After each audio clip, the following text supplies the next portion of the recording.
Story 1. Christian Philip Oliver was born on August 26, 1977, in Harris County, Texas. Harris County is where the city of Houston is located. He was the third child and the youngest son in his family. He had an older sister named Christy and an older brother named Christopher. His parents were Kermit Oliver and Katie Oliver. They were both artists who had met while studying art in college. They married in 1962, about 15 years before Christian was born. Kermit Oliver, Christian's father, worked for the United States Postal Service. He worked the night shift at a post office on State Highway 6 in Waco. He worked this job to provide a steady income for his family. Even though he had a job at the post office, Kermit continued to paint and draw in his free time. His artwork became well known. He sold his paintings and even designed scarves for a famous French fashion company called Hermes. Katie Oliver, Christian's mother, was also an artist. She painted and made art as well. In 1984, when Christian was about 7 years old, the Oliver family moved to Waco, Texas. They lived in a 2-story house in East Waco. This house had been left to Katie Oliver by her grandparents. Christian grew up in this house. His father continued to work at the post office at night and painted during the day in a side room of the house. His mother also created art at home. Art was a big part of the family's daily life. Christian went to school in Waco. He attended Waco High School. He was a student there and graduated in 1998. He was 20 years old when he finished high school. After graduating, he worked as a laborer. A laborer is someone who does physical work, such as lifting, carrying, or building things. He did not have a professional career or a long work history at that time. Christian had a social life. He had a girlfriend named Sonia Reed. She was older than him. He also spent time with other people his age. In his late teenage years, and as a young adult, Christian started getting into trouble. He began committing small crimes. He would break into places and steal things. This was not something that happened just once. He did this many times over a period of about a year and a half before the events that would later change his life. One of the places he broke into was a grocery store. He also broke into a coliseum, which is a large building used for events. He broke into a sporting goods store and a concession stand at a Little League baseball field. He also broke into a community college field house. These were not random acts. He did them with other people. One of the people he committed these burglaries with was a longtime accomplice. This accomplice later described many of these thefts and break-ins. In October 1997, about 5 months before a more serious event, Christian was involved in a carjacking. A carjacking is when someone uses a gun or force to take a car from another person. In that incident, he pulled a gun on a man in a parking lot and took his wallet and keys.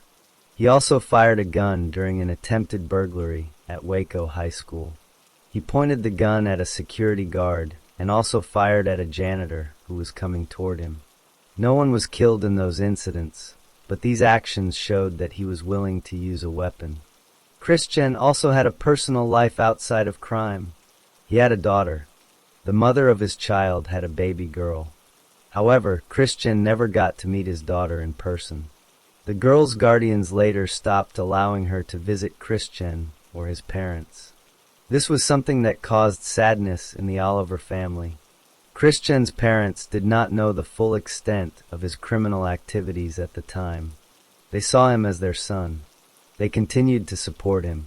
His father, Kermit, continued to paint. One of his most famous paintings was called Resurrection. It was a large painting of Jesus stepping out of a tomb. The face of Jesus in that painting was actually the face of Christian.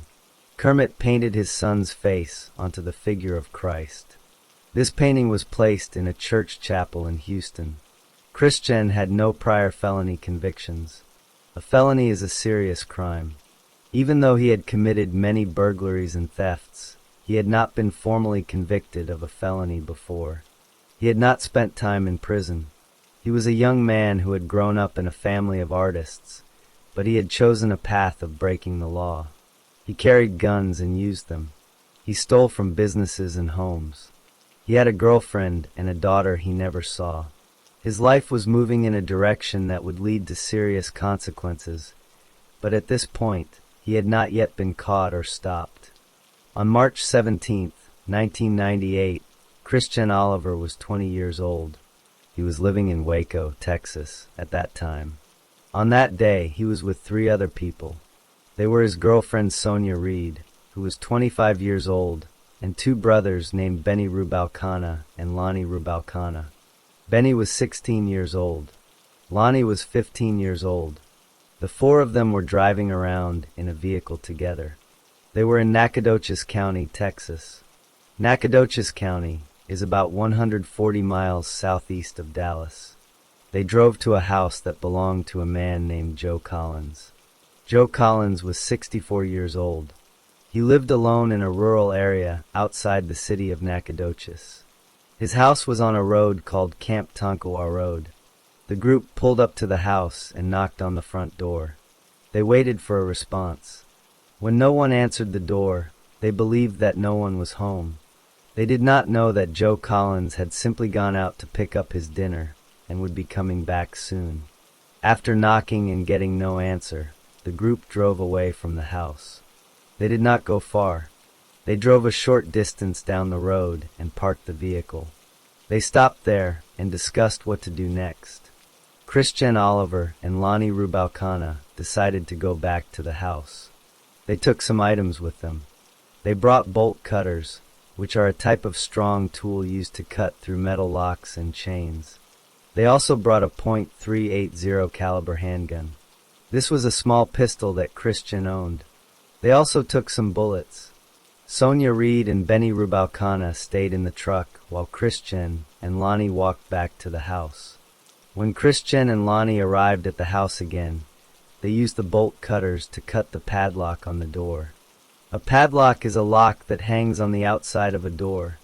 Once they cut the padlock, they were able to open the door and go inside. They entered the house with the intention of stealing things. Once inside, they began looking for items they could take. They found a television and a VCR. They unplugged these items and stacked them in the living room. They also found a rifle inside the house.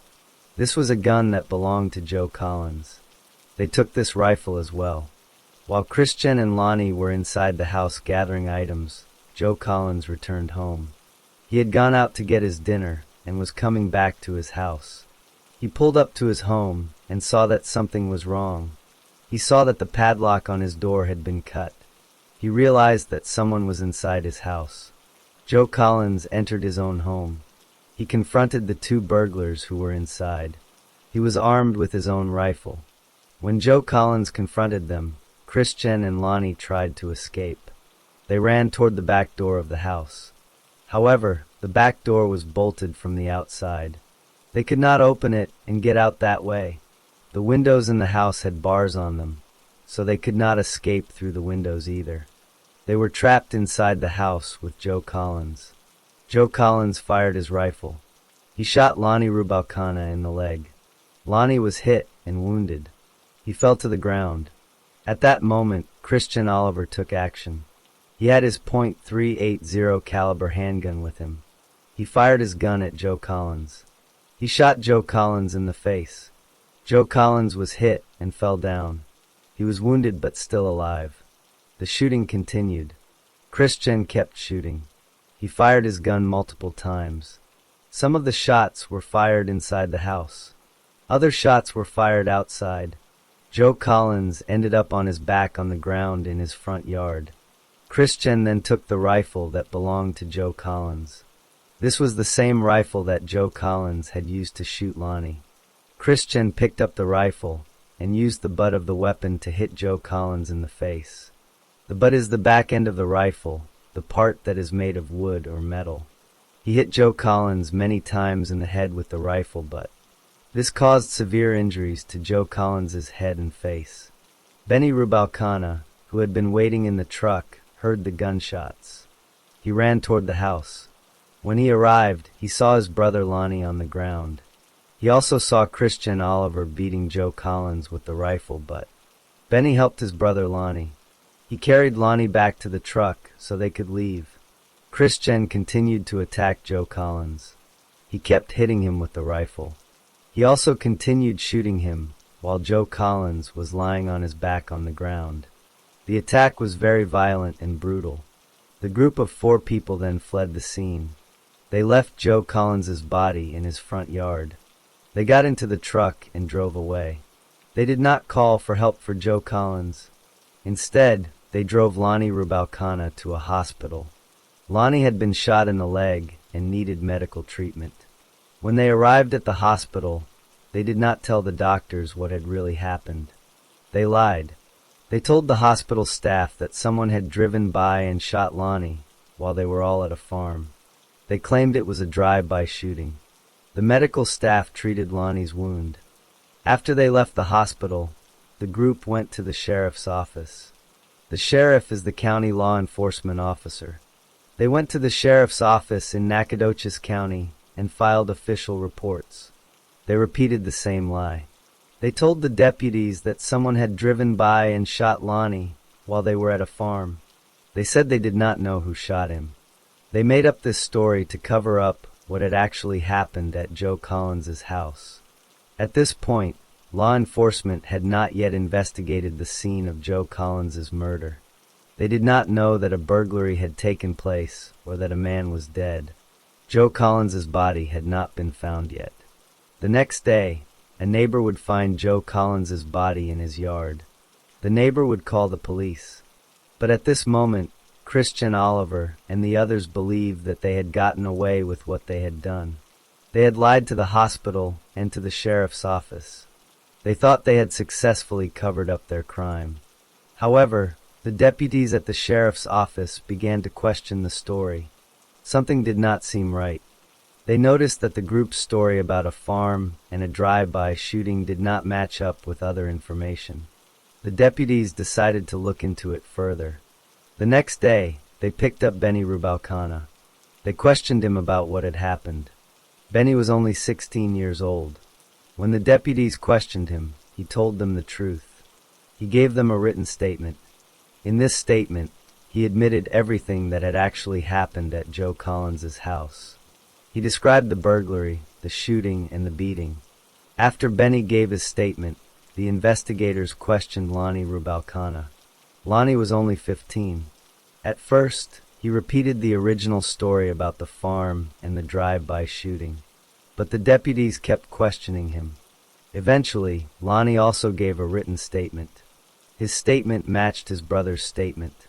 He admitted that they had burglarized Joe Collins's house and that Christian Oliver had killed Joe Collins.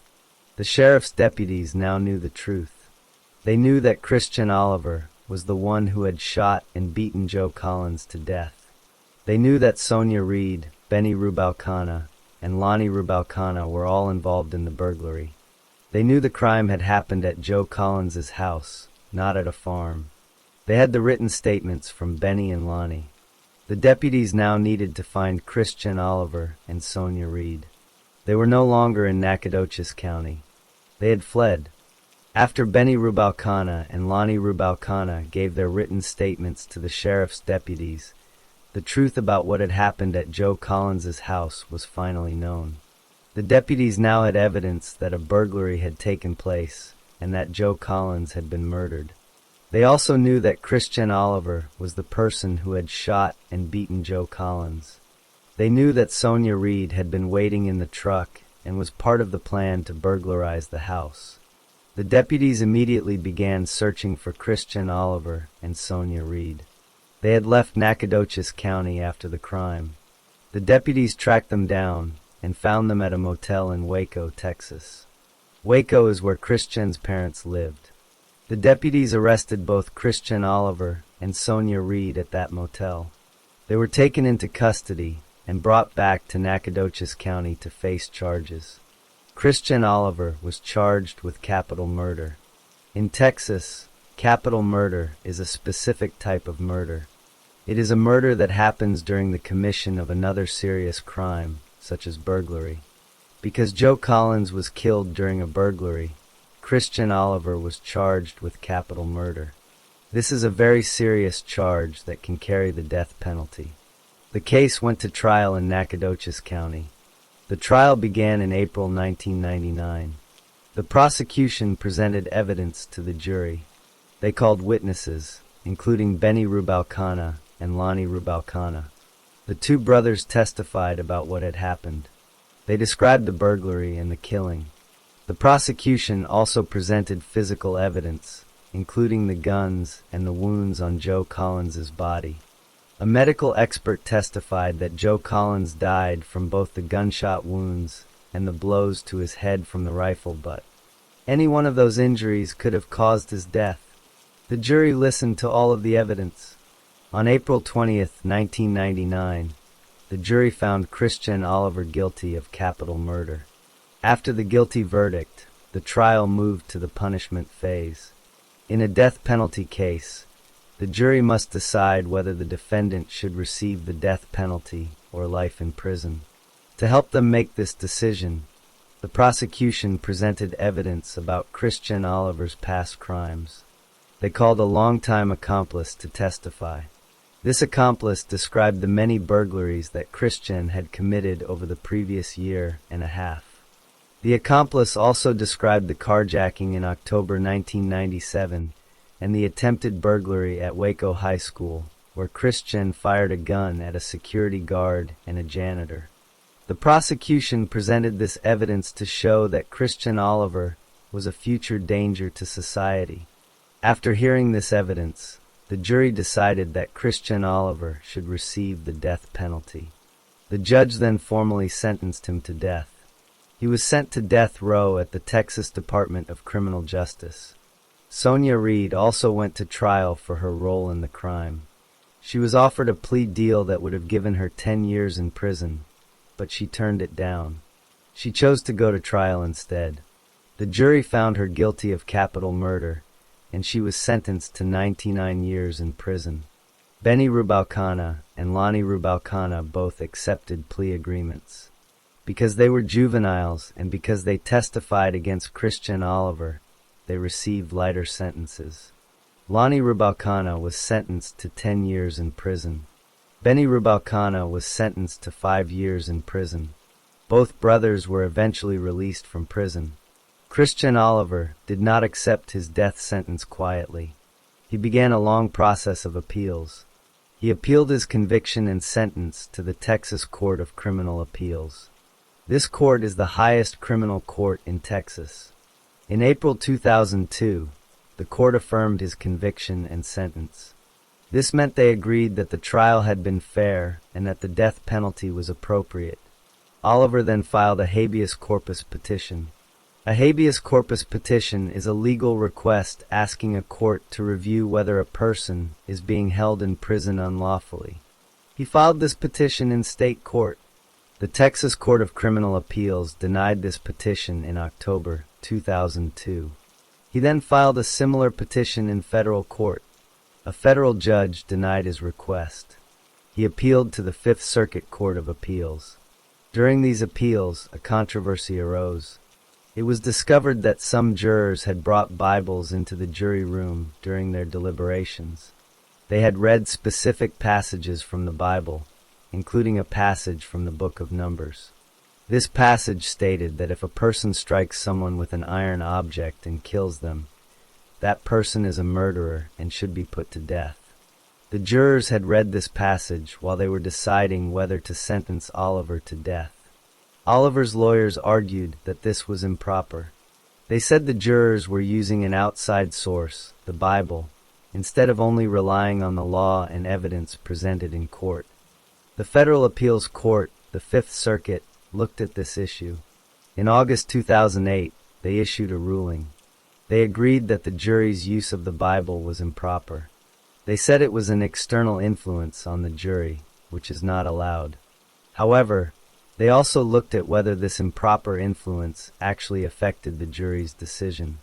The court noted that the state court had already held a hearing and found that the Bible did not influence the jury's decision. The state court had spoken to some of the jurors. Some jurors said they read the Bible after they had already made their decision.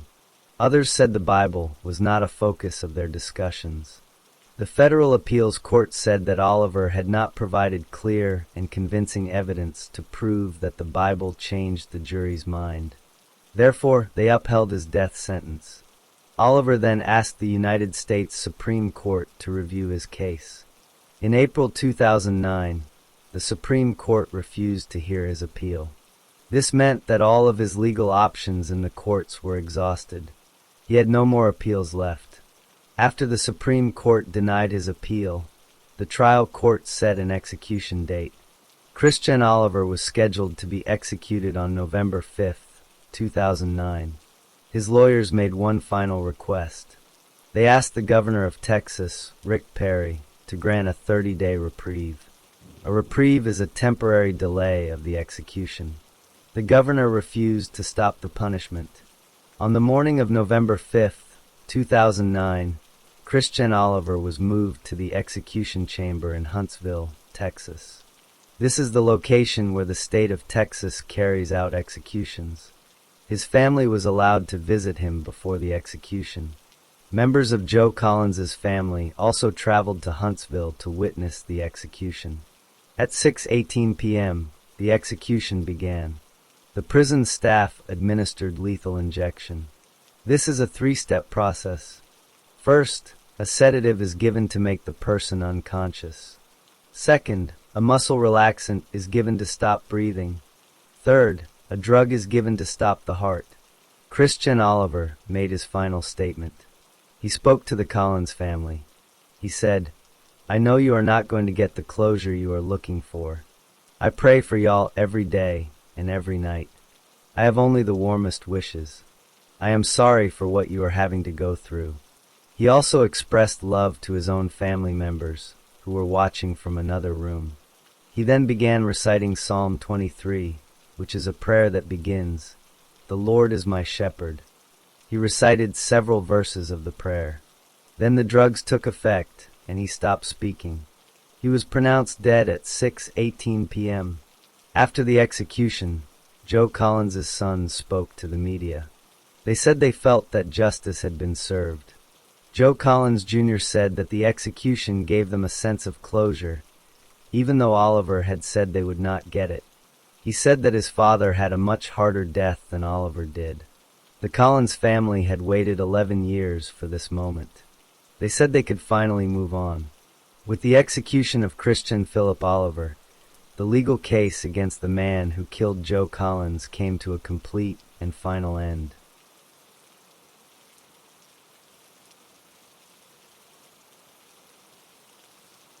Story 2. Yasvanis Valle was born on September 7, 1975, in Havana, Cuba. He was born into a poor family.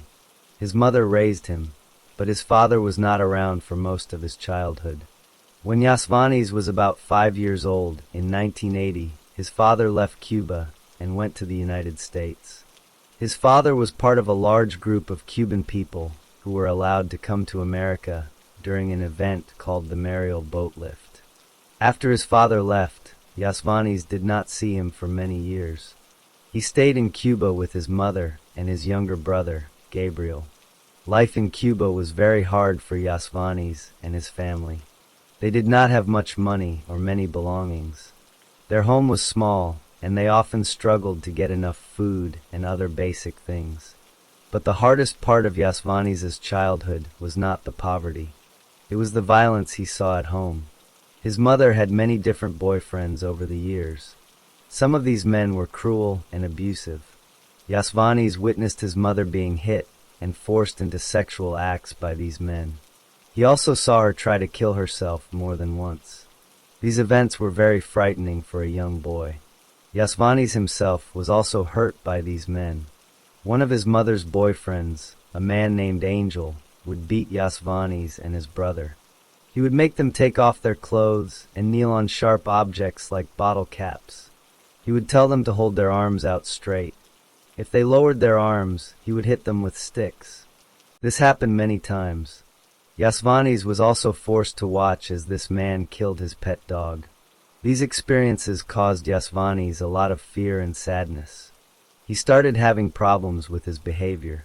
He wet his bed until he was 11 or 12 years old. He also had severe anxiety attacks after hearing his mother being hurt in another room. Yasvanis desperately wanted to leave Cuba and go to the United States to be with his father. He had never met his father properly, but he believed life would be better in America.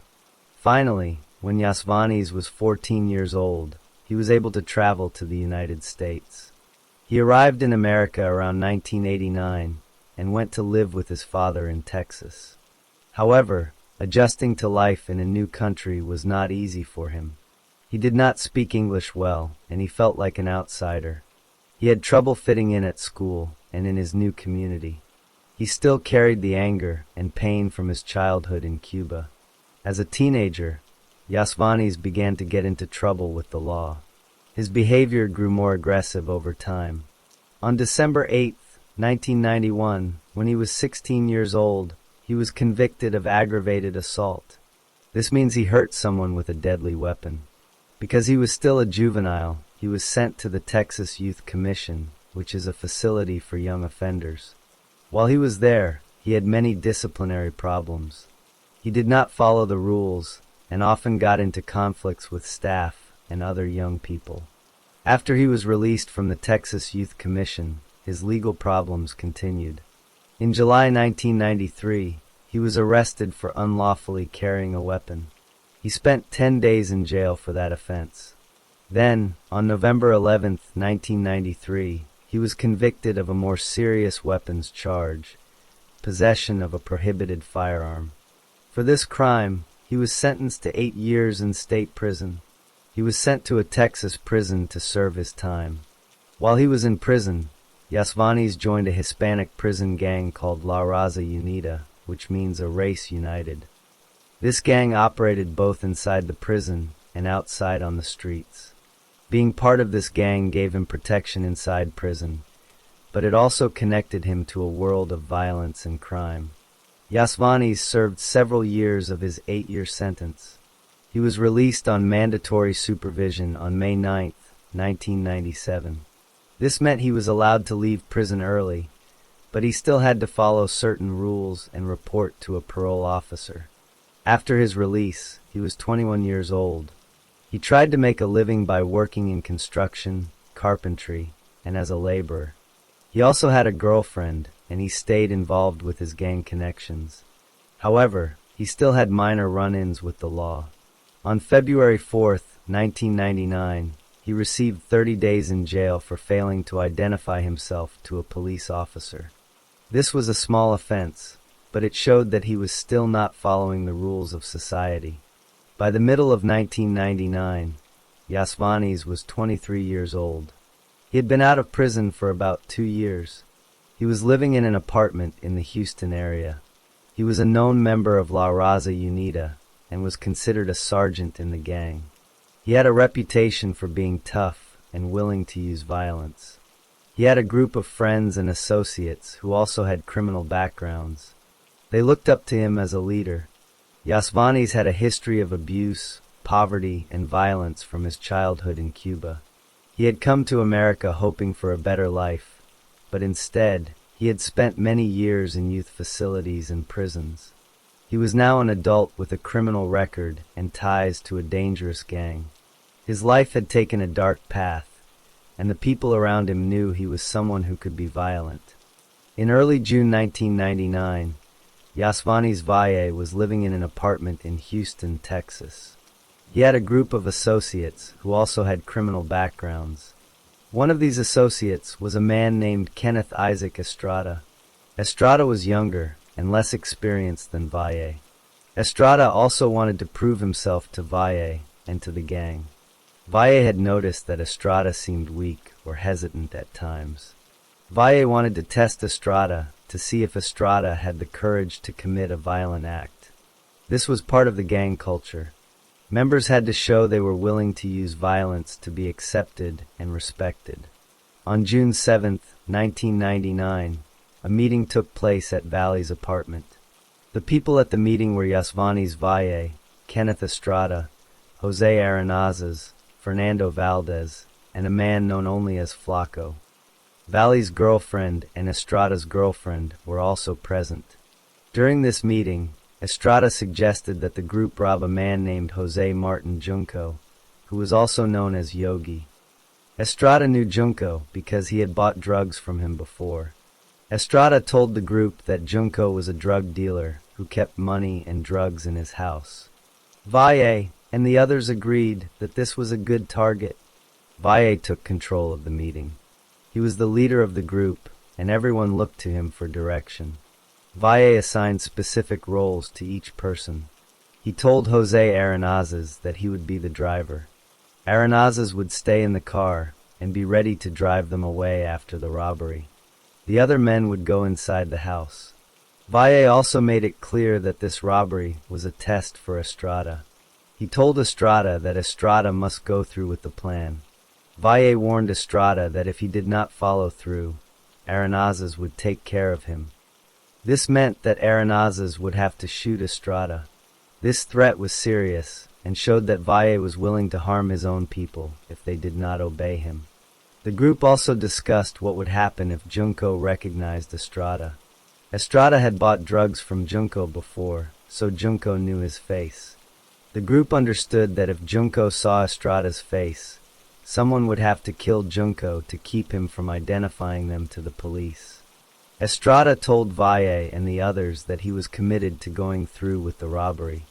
He said that he would kill Junco if Junco recognized him.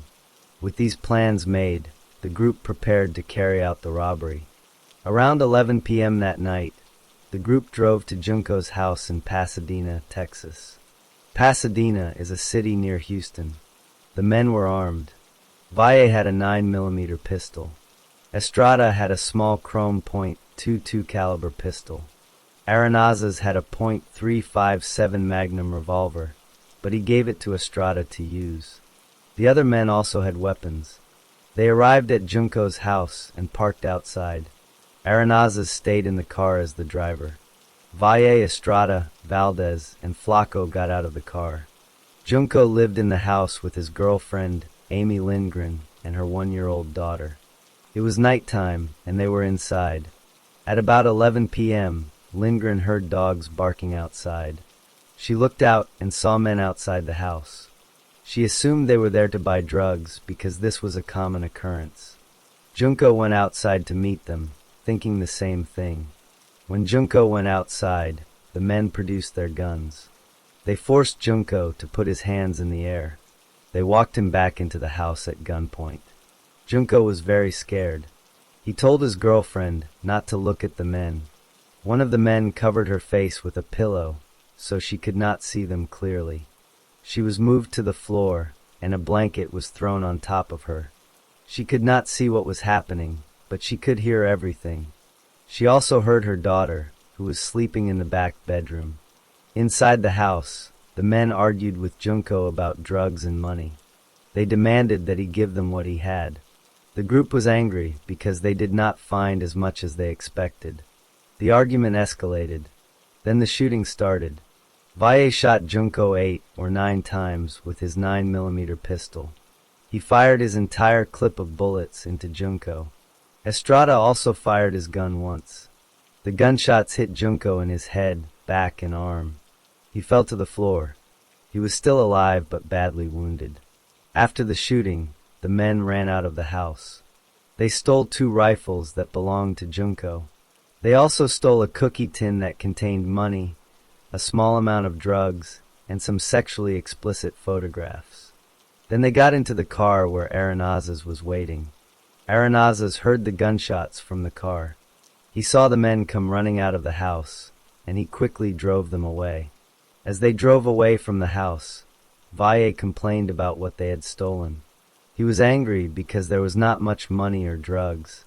He said, "I killed someone over a 1/4 ounce." A 1/4 ounce is a very small amount of drugs. This comment showed that Valle was frustrated and that he did not value human life. He had just killed a man for a very small reward. On the drive back to Valle's apartment, Valle asked Estrada if he had shot Junco. Estrada showed them a sock he had on his hand. The sock had a hole in it from where he had fired his gun. This was proof that Estrada had shot Junco. Valle then bragged to the others. He boasted that he had emptied his entire clip into Junco. He was proud of what he had done. When they arrived back at Valle's apartment, he talked openly about the shooting. He did not seem sorry or scared. He seemed pleased with himself. After the men left, Lindgren stayed on the floor for a few minutes. She was too scared to move. When she finally got up, she went to check on her daughter. Her daughter was still asleep and unharmed. Then she went to find Junco.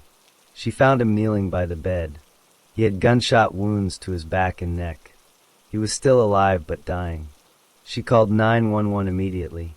The police and paramedics arrived quickly, but it was too late.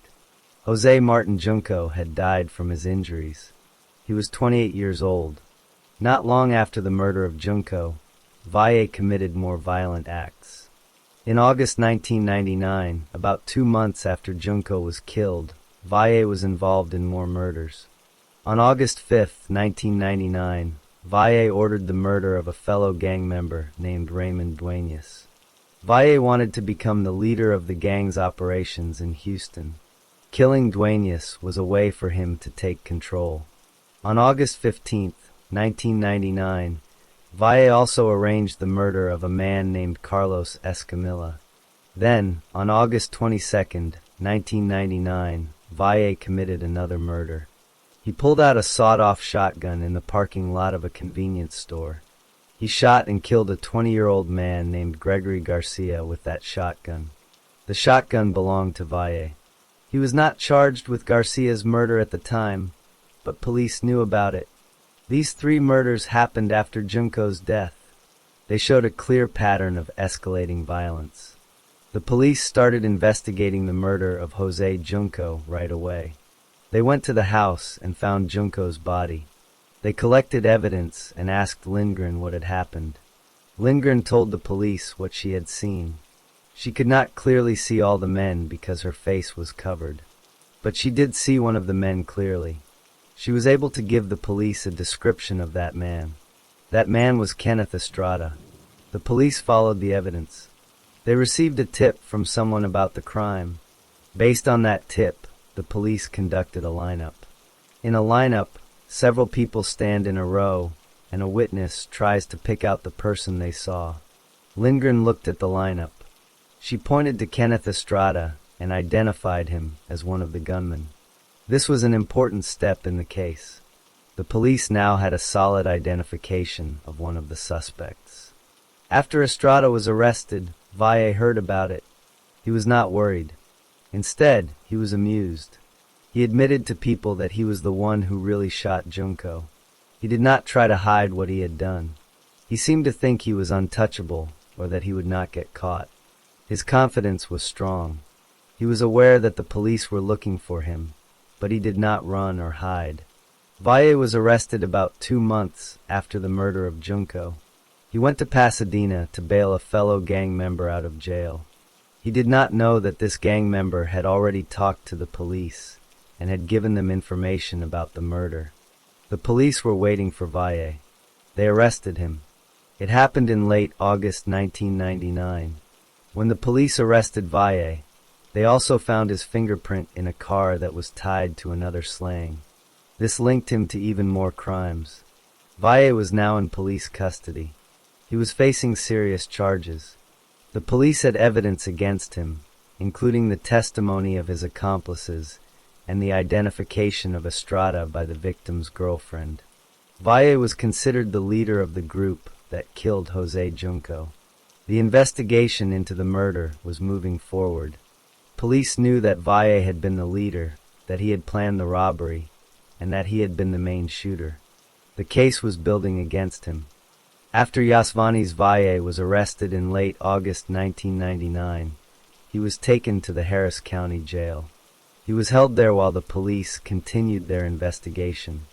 The police had already identified Kenneth Estrada as one of the gunmen. Estrada had been arrested earlier based on Amy Lindgren's identification. Now that Valle was in custody, the police had 2 main suspects. The police interviewed the people involved in the crime. Jose Arenazes, who had been the driver, decided to cooperate with the police. He became a key witness. He told the police everything that had happened on the night of June 7, 1999. He described the meeting at Valley's apartment, the planning of the robbery, the roles each person played, and the shooting itself. He testified that Valle had led the meeting and assigned roles to everyone. He also testified that Valle had boasted about firing his entire clip into Junco. Arenazes' testimony was very important because he had been present for all of these events. Kenneth Estrada was tried separately from Valle. He was convicted of his role in the murder and received a sentence of life in prison. Estrada did not testify against Valle. However, his girlfriend, Ana Sanchez, testified. She had been living with Estrada and Valle at the time of the murder. She testified about the meeting that took place at Valley's apartment on June 7, 1999. She also testified that Valle had threatened to kill Estrada if Estrada did not follow through with the robbery. Her testimony helped build the case against Valle. The police also found physical evidence. They found Valle's fingerprint in a car that was connected to another murder.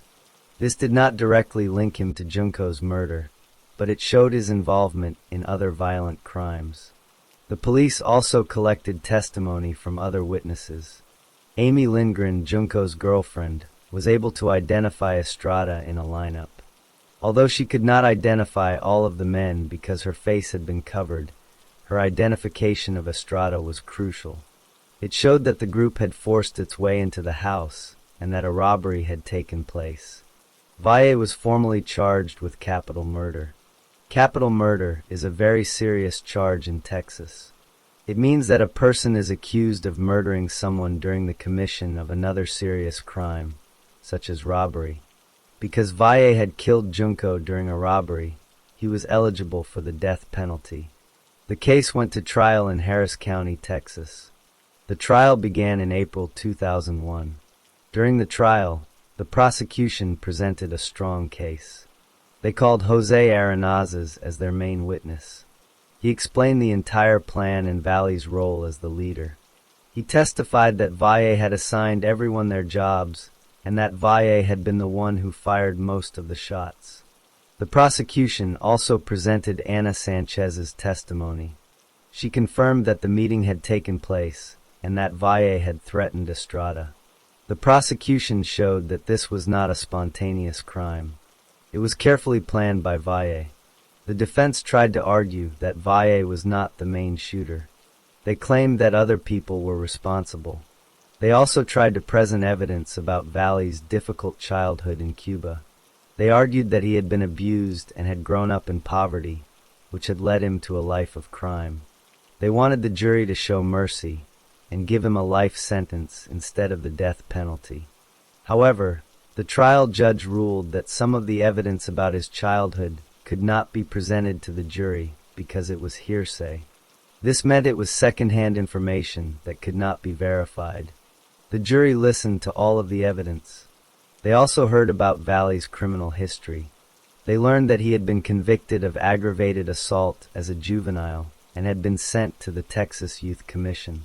They learned that he had served 8 years in prison for a weapons charge.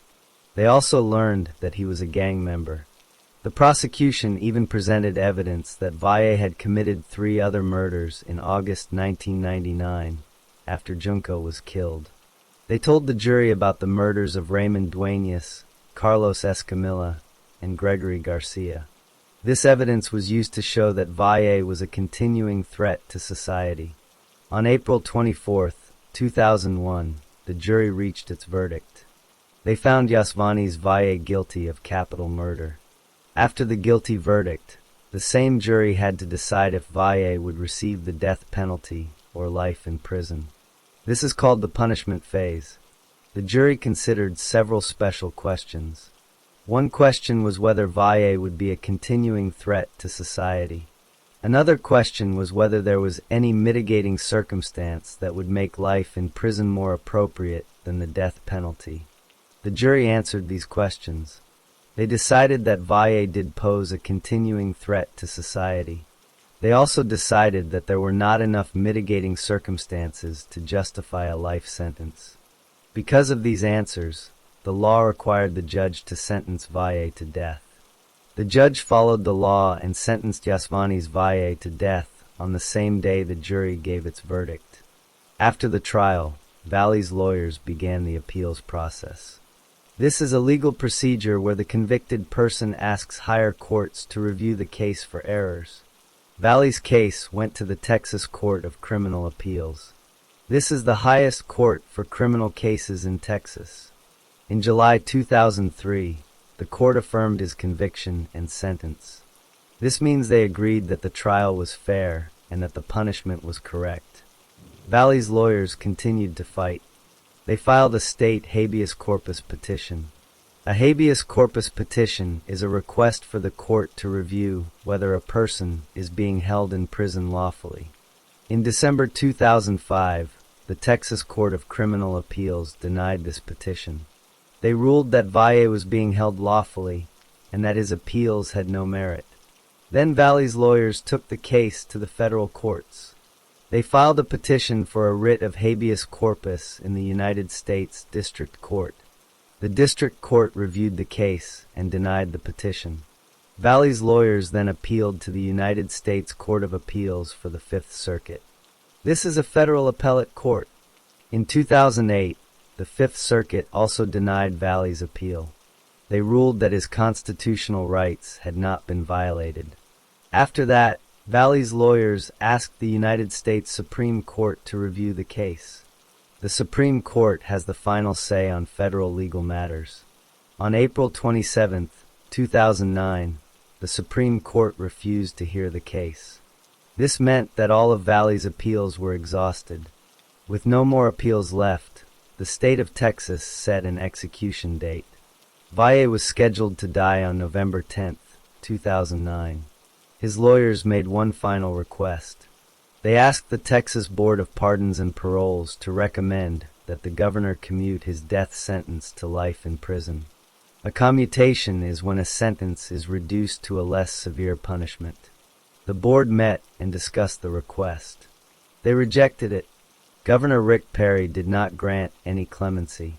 The execution would go forward as planned. On November 10, 2009, Yasvanis Valle was taken to the execution chamber at the Huntsville unit in Huntsville, Texas. The execution was scheduled for after 6 p.m. Valle was allowed to make a final statement. He had always denied being the one who fired the fatal shots, but that night he accepted responsibility. He spoke to the witnesses in both English and Spanish. He said, "I blame myself. I am not going to blame nobody." He said he understood why he was paying this price. He said, "That's the reality of life. I am sorry. I got to pay for it. I am sorry with all my heart." Valle also addressed the family of Gregory Garcia, the young man he had killed with a shotgun in August 1999. Although Valle was not convicted of that murder, Garcia's family was present in the witness room. Valle said to them, "I never wanted to kill your family. I was forced to do it. I was a gang member." He apologized for his broken English and thanked the warden and the chaplain. He expressed love to his own family who were also watching.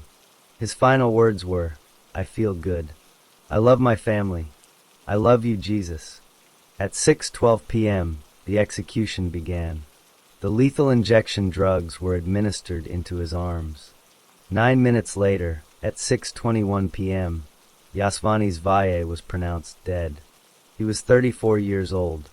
He was the 21st person executed in Texas in 2009.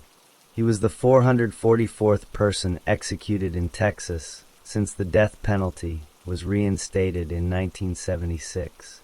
After Valle's death, his body was handled according to state procedures. His family was allowed to claim his remains for burial. The victims' families were left to grieve. Jose Junco's family did not attend the execution, but they had already been dealing with his loss for more than 10 years. Amy Lindgren, Junco's girlfriend who had been in the house during the shooting, had to live with the memory of that night for the rest of her life. She had been a witness to a brutal murder and had to testify in court, which was a difficult experience. Kenneth Estrada, who had been identified by Lindgren, remained in prison serving his life sentence. Jose Arenazes, who had testified against Valle, was released or received a reduced sentence as part of his cooperation deal. The three other murders committed by Valle in August 1999 were never fully prosecuted in a separate trial because Valle was already sentenced to death for Junco's murder. Yasvanis Valle went from a troubled childhood in Cuba to a life of crime in the United States. He became a gang leader and committed a series of violent acts. His final crime, the robbery and murder of Jose Junco, led to his arrest, conviction, and execution. The justice system in Texas carried out the sentence that the jury had decided was appropriate. The case was closed, and the story of Yasvanis Valle came to a final end on November 10, 2009, at 6:21 p.m.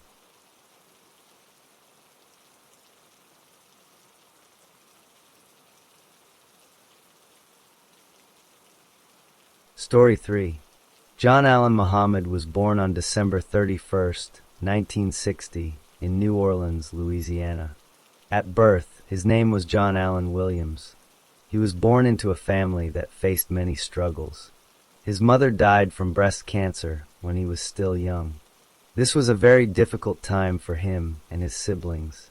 After his mother passed away, John and his brothers and sisters went to live with their grandparents. The house was very small. There were about 20 people living in a 3-bedroom home. Space was very limited. There was not enough room for everyone. Life at his grandparents' home was hard. John and the other children were often beaten. They were forced to eat their meals separately from everyone else. They were not allowed inside the house during the day. They did not even know their own birthdays until they were older. One of their uncles worked at a reform school. He was convicted of beating a minor to death in 1962.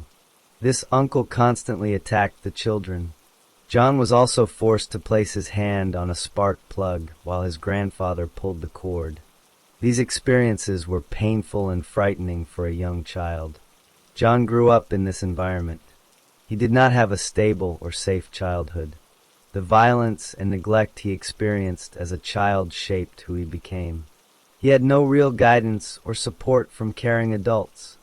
This lack of stability followed him into his teenage years. When John finished high school in Louisiana, he decided to join the military.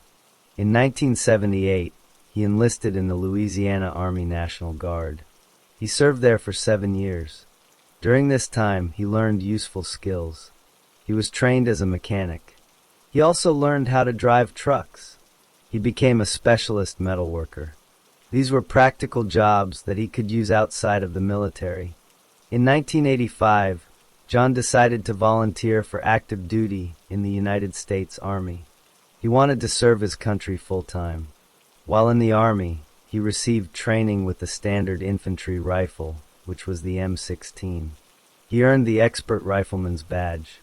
This was the highest level of marksmanship a basic soldier could achieve. He learned how to handle and fire a rifle with great accuracy. In 1987, something important changed in John's life. He joined the Nation of Islam. This was a religious and political organization. His faith became a central part of his identity. He began to follow the teachings of the Nation of Islam closely. In 1991, John served in the Gulf War.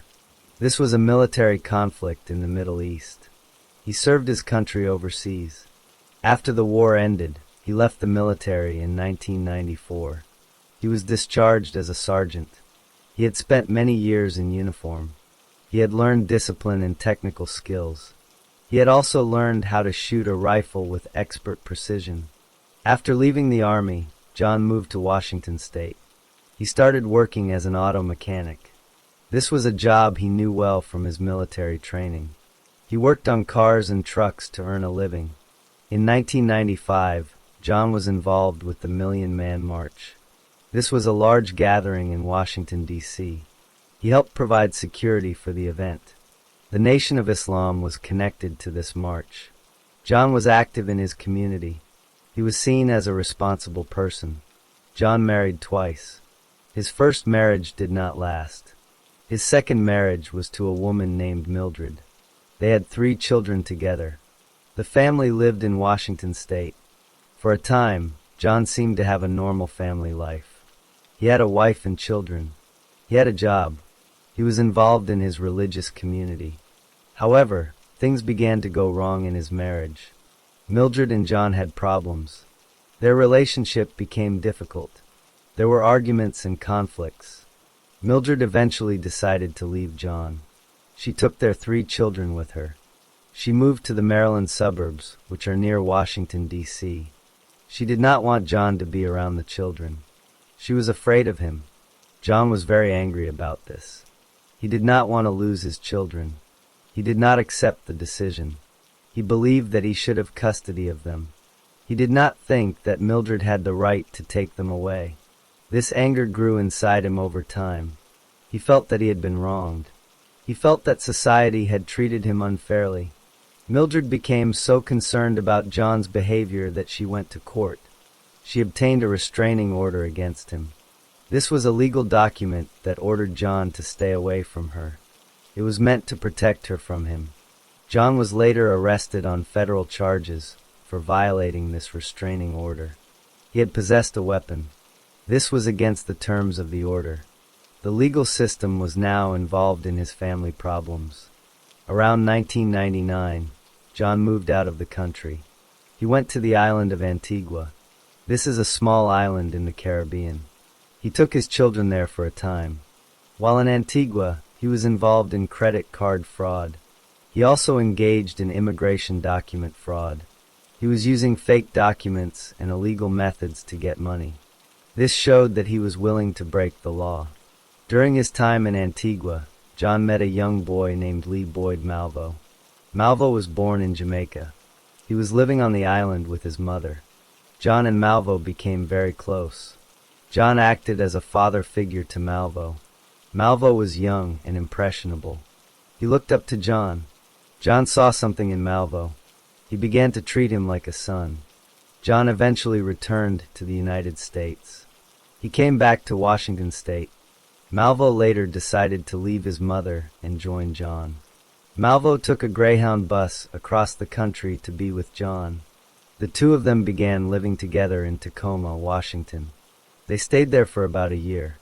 In October 2001, John Allen Williams changed his name. He legally became John Allen Muhammad. This was an important change. The name Muhammad was connected to his religious beliefs. It was a way for him to show his commitment to the Nation of Islam. John began spending a lot of time with Malvo. He taught Malvo many things. He took Malvo to a rifle range. There, he showed Malvo how to shoot different rifles. He taught him how to use an AK-47. He taught him how to use a 270 rifle and a 306 rifle. Malvo was eager to learn. He absorbed everything John taught him. John also taught Malvo about sniper tactics. He explained how to choose a good position for shooting. He explained how to get away without being caught. John was still very angry about his ex-wife and children. He often talked about this anger. He felt that Mildred had taken his children away unfairly. He wanted to get them back. This desire became stronger over time. It was always on his mind. At some point, John learned that Mildred and the children were living in Clinton, Maryland. This was near Washington, D.C. He knew where they were. He began to think about going to that area. He thought about what he might do. During their time in Washington State, John and Malvo went to a gun shop called Bullseye Shooter Supply. They stole a Bushmaster rifle from the shop. This was a powerful weapon. It was a semi-automatic rifle that fired a .223 caliber bullet. This was the same type of rifle that John had trained with in the military. He knew how to use it well. John and Malvo began to plan a trip to the East Coast. John told Malvo that they were going to Washington, D.C. He said they were going to terrorize these people. He was referring to the area where his ex-wife lived. He wanted to cause fear and chaos. He believed that this would help him get his children back. Before they left Washington State, they acquired other items. They got a global positioning system receiver. This would help them navigate and find specific locations. They got maps of the areas they planned to visit. They also got earplugs. Earplugs were important because firing a rifle inside a small space would be very loud and painful to the ears. In August 2002, John and Malvo traveled east. They went to Baton Rouge, Louisiana. John had a cousin there named Charlene Anderson. She was a law enforcement officer. John spoke to her about his plans. He told her that he and Malvo were on a mission for the military. He said they were trying to recover explosives. This was not true. He also asked her to provide him with bullets. He told her that Malvo was highly trained. He wanted to give the impression that they were involved in official business. John also bought a car. On September 9th, 2002, he went to Trenton, New Jersey. He went to a used car dealership called Sure Shot Auto Sales. He looked at a 1990 Chevrolet Caprice. This car had previously been a police car. It was a large, dark blue sedan. John was very interested in this car. He came back 3 times before buying it. On his second visit, he took the car for a test drive. He and his companion removed the back seat. They then laid down in the trunk. The salesman saw this. John was checking to see if a person could fit in the trunk. He was planning to modify the car. John purchased the Caprice on September 9th, 2002. The car did not have a hole in the trunk at that time. The windows were not tinted. The trunk was not painted blue. But John had plans for this car. He started to make changes. He had the windows tinted very dark. This made it impossible to see inside the car. He cut a hole in the trunk lid, just above the license plate. This hole was for a rifle barrel to stick out. He modified the rear seat so that it could fold down. This allowed a person to crawl from the passenger area into the trunk. He spray painted the inside of the trunk blue. This made it less noticeable if someone opened the trunk. After buying the car, John and Malvo started to move around the country. They wanted to test their new setup. They needed to see if the car worked as a shooting position. They drove south to Montgomery, Alabama. They were looking for a place to practice their plan. John continued to feel angry and resentful. He felt that his ex-wife and the legal system had taken everything from him. He was determined to do something about it. He had a young follower in Malvo. He had a weapon. He had a car modified for shooting. He had skills from the military. He was ready to act on his anger. The stage was being set for what would come next. John and Malvo began their shooting spree in early September 2002. They had the modified Chevrolet Caprice, the stolen Bushmaster rifle, and a plan. Their first target was not chosen randomly. They needed to test their setup and get money. On September 5th, 2002, they went to Clinton, Maryland. They targeted Paul J. LaRufa, a restaurant owner. LaRufa closed his restaurant at the end of the day.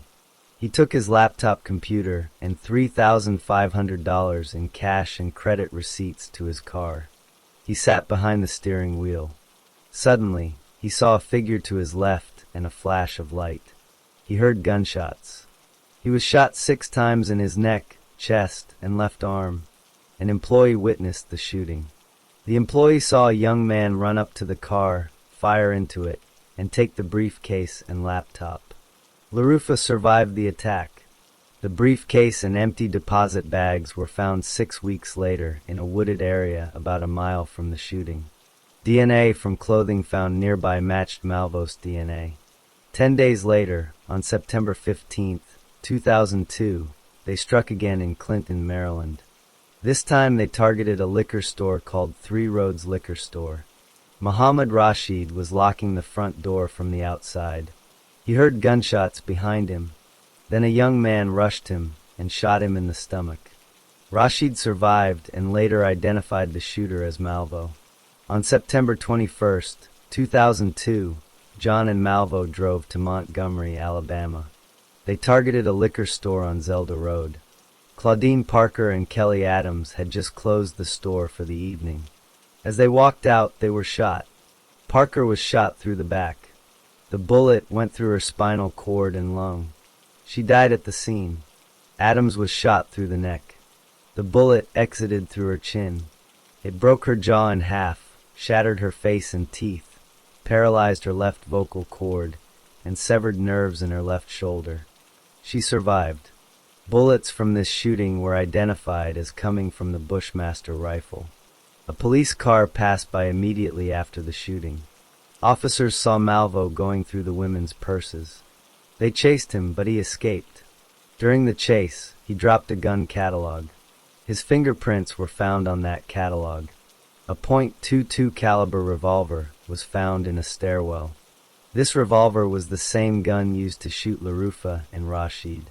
2 days later, on September 23, 2002, they drove to Baton Rouge, Louisiana. They targeted a Beauty Depot store. The manager, Hong M. Ballinger, was walking to her car after closing. She was shot once in the head. The bullet entered the back of her head and exited through her jawbone. She died immediately. Ballistics determined that the bullet came from the Bushmaster rifle.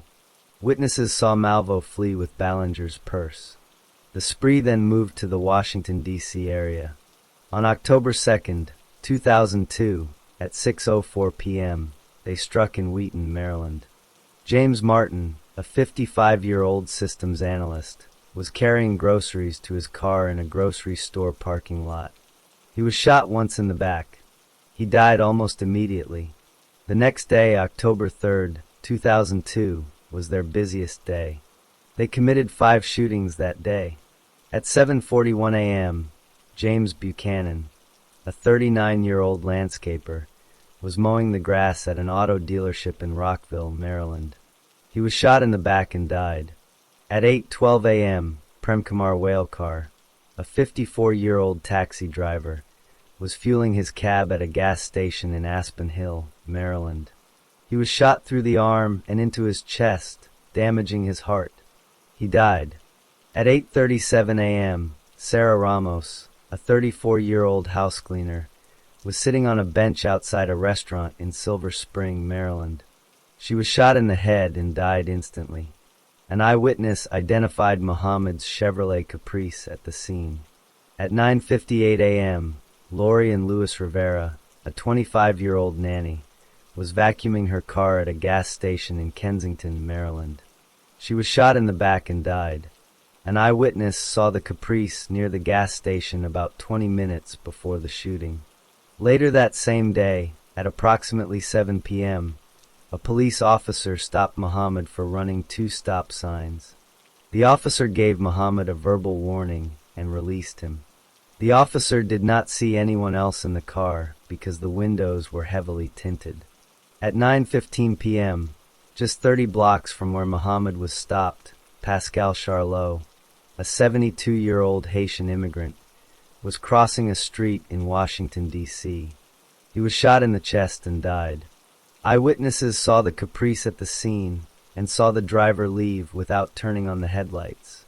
One eyewitness saw a flash of light from the Caprice at the moment the shot was fired. On October 4, 2002, they moved to Fredericksburg, Virginia. Caroline Sewell was putting bags in her minivan outside a craft store. She was shot once in the back. The bullet damaged her liver and exited through her right breast. She survived. An eyewitness saw the Caprice in the parking lot. On October 6, 2002, they went to Bowie, Maryland. They targeted a middle school. Tanya Brown was taking her son, Iran Brown, to Tasker Middle School. Iran was walking on the sidewalk to the school when he was shot once in the chest. Tanya drove him to a health care center. Surgeons saved his life despite severe injuries to his lung, diaphragm, liver, stomach, pancreas, and spleen. 2 eyewitnesses saw the Caprice in the area the day before and the morning of the shooting. One witness positively identified both Muhammad and Malvo in the car. Police searched the woods near the school. They found a ballpoint pen and a shell casing. The area had been pressed down like a hunter's blind. The pen had Muhammad's DNA on it. This was the first time police found communications from the shooters. A tarot card for death was found. On it was written, "Call me God." On the back, someone had written, "For you, Mr. Police." Code, "Call me God. Do not release to the press." On October 9th, 2002, they struck in Manassas, Virginia. Dean Harold Myers, a 53-year-old engineer, was fueling his car at a Sunoco station. He was shot in the head by a single bullet and died instantly. An eyewitness saw Muhammad and Malvo in the area about an hour before the shooting. Police interviewed Muhammad in a parking lot across the street immediately after the shooting. He said he had not seen anything. They let him go. Later, police found a map with Muhammad's fingerprints in that parking lot. On October 11th, 2002, they struck again in Fredericksburg, Virginia. Kenneth Bridges, a 53-year-old businessman, was at an Exxon gas station. He was shot once in the chest and died. 2 eyewitnesses saw the Caprice at the gas station that morning. On October 14th, 2002, they went to Falls Church, Virginia. Linda Franklin, a 47-year-old FBI analyst, was loading her car outside a Home Depot store. She was shot in the head by a single bullet and killed. An off-duty police officer saw Malvo driving the Caprice in the area immediately after the shooting. On October 15th, 2002, they started making phone calls. A Rockville, Maryland, police dispatcher received a call. The caller said, "Don't say anything, just listen. We're the people who are causing the killings in your area. Look on the tarot card, it says, 'Call me God, do not release to press.' We've called you 3 times before trying to set up negotiations. We've gotten no response. People have died." The caller hung up before the call could be transferred. On October 18th, 2002, another call came. Officer Derek Beliles of the Montgomery County Police received a call. The caller told him to shut up and said he knew who was doing the shootings. He asked Beliles to verify information about the Alabama shooting of Parker and Adams. Beliles confirmed the information. The caller said he needed to find more coins and hung up. The same day, a priest in Ashland, Virginia, named William Sullivan received a phone call. A male voice said, "The lady didn't have to die, and it was at the Home Depot." The caller told him about the Alabama shooting and said, "Mr. Policeman, I am God. Do not tell the press." The caller told Sullivan to relay the information to the police. On October 19th, 2002, they struck in Ashland, Virginia. Jeffrey Hopper and his wife were leaving a restaurant. Hopper was shot in the abdomen. He survived but needed 5 surgeries to repair his pancreas, stomach, kidneys, liver, diaphragm, and intestines. Police found another hunting blind in the woods near the scene. They found a shell casing, a candy wrapper, and a plastic sandwich bag attached to a tree with a thumbtack. The candy wrapper contained both Muhammad's and Malvo's DNA. The sandwich bag contained a handwritten note demanding $10 million. The note said the money had to be placed in a Bank of America account. They demanded an ATM card and PIN number. The note warned, "Your children are not safe anywhere at any time." The note said they would contact police at a Ponderosa buffet in Ashland. However, police did not find the note until after the deadline had passed. Surveillance videotapes from that day identified Muhammad at a Big Lots store near the shooting. On October 21st, 2002, the FBI sniper tip line received another call. A male voice said, "Don't talk. Just listen. Call me God. I left a message for you at the Ponderosa. I am trying to reach you at the Ponderosa. Be there to take a call in 10 minutes. Later that day, the FBI negotiations team received a call that had been rerouted from the Ponderosa telephone number. A recorded voice gave the same demands and warned that the terms were non-negotiable. The message repeated, "Your children are not safe." On October 22nd, 2002, they committed their final shooting. Conrad Johnson, a 35-year-old bus driver, was entering his bus in Aspen Hill, Maryland at 5:55 a.m. He was shot in the chest. He was conscious when rescue workers arrived, but died at the hospital. Police found another blind in the woods nearby. They found a black duffel bag and a brown left-handed glove. DNA from hair in the duffel bag matched Muhammad's DNA. Another plastic bag with a note and self-adhesive stars was left behind. Throughout this entire period, John and Malvo used a specific method. They would drive the Caprice to a chosen location. One of them would get into the trunk through the modified rear seat. The trunk had a hole cut just above the license plate. The shooter would put the rifle barrel through this hole. The windows were tinted so dark that nobody could see inside the car. The shooter would wait for the right moment. The spotter would stay in the driver's seat. The spotter would communicate with the shooter using walkie-talkies. The spotter would tell the shooter when a victim was in the right position. The spotter would also help with the escape after the shooting. The car was always ready to leave quickly. They used maps and GPS to plan their routes. They chose locations where they could park with a clear line of sight to their targets. They often chose gas stations, parking lots, and streets with heavy traffic. This allowed them to blend in. They also left notes and made phone calls to demand money. They wanted to create fear and confusion. They succeeded. The entire Washington, D.C. area was terrified. The police were under enormous pressure to find the shooters. The entire Washington, D.C. area was terrified. People were afraid to go to gas stations. Schools kept children inside. The police had received over 60,000 tips from the public. Most of these tips were not helpful, but one piece of evidence changed everything. The break in the case came from the shooting in Montgomery, Alabama. During that shooting, the shooter had dropped a gun catalog while running from the police. Investigators found this catalog at the scene. They lifted a fingerprint from the catalog. They ran the fingerprint through their system. The fingerprint matched Lee Boyd Malvo's immigration records. Malvo was a Jamaican immigrant.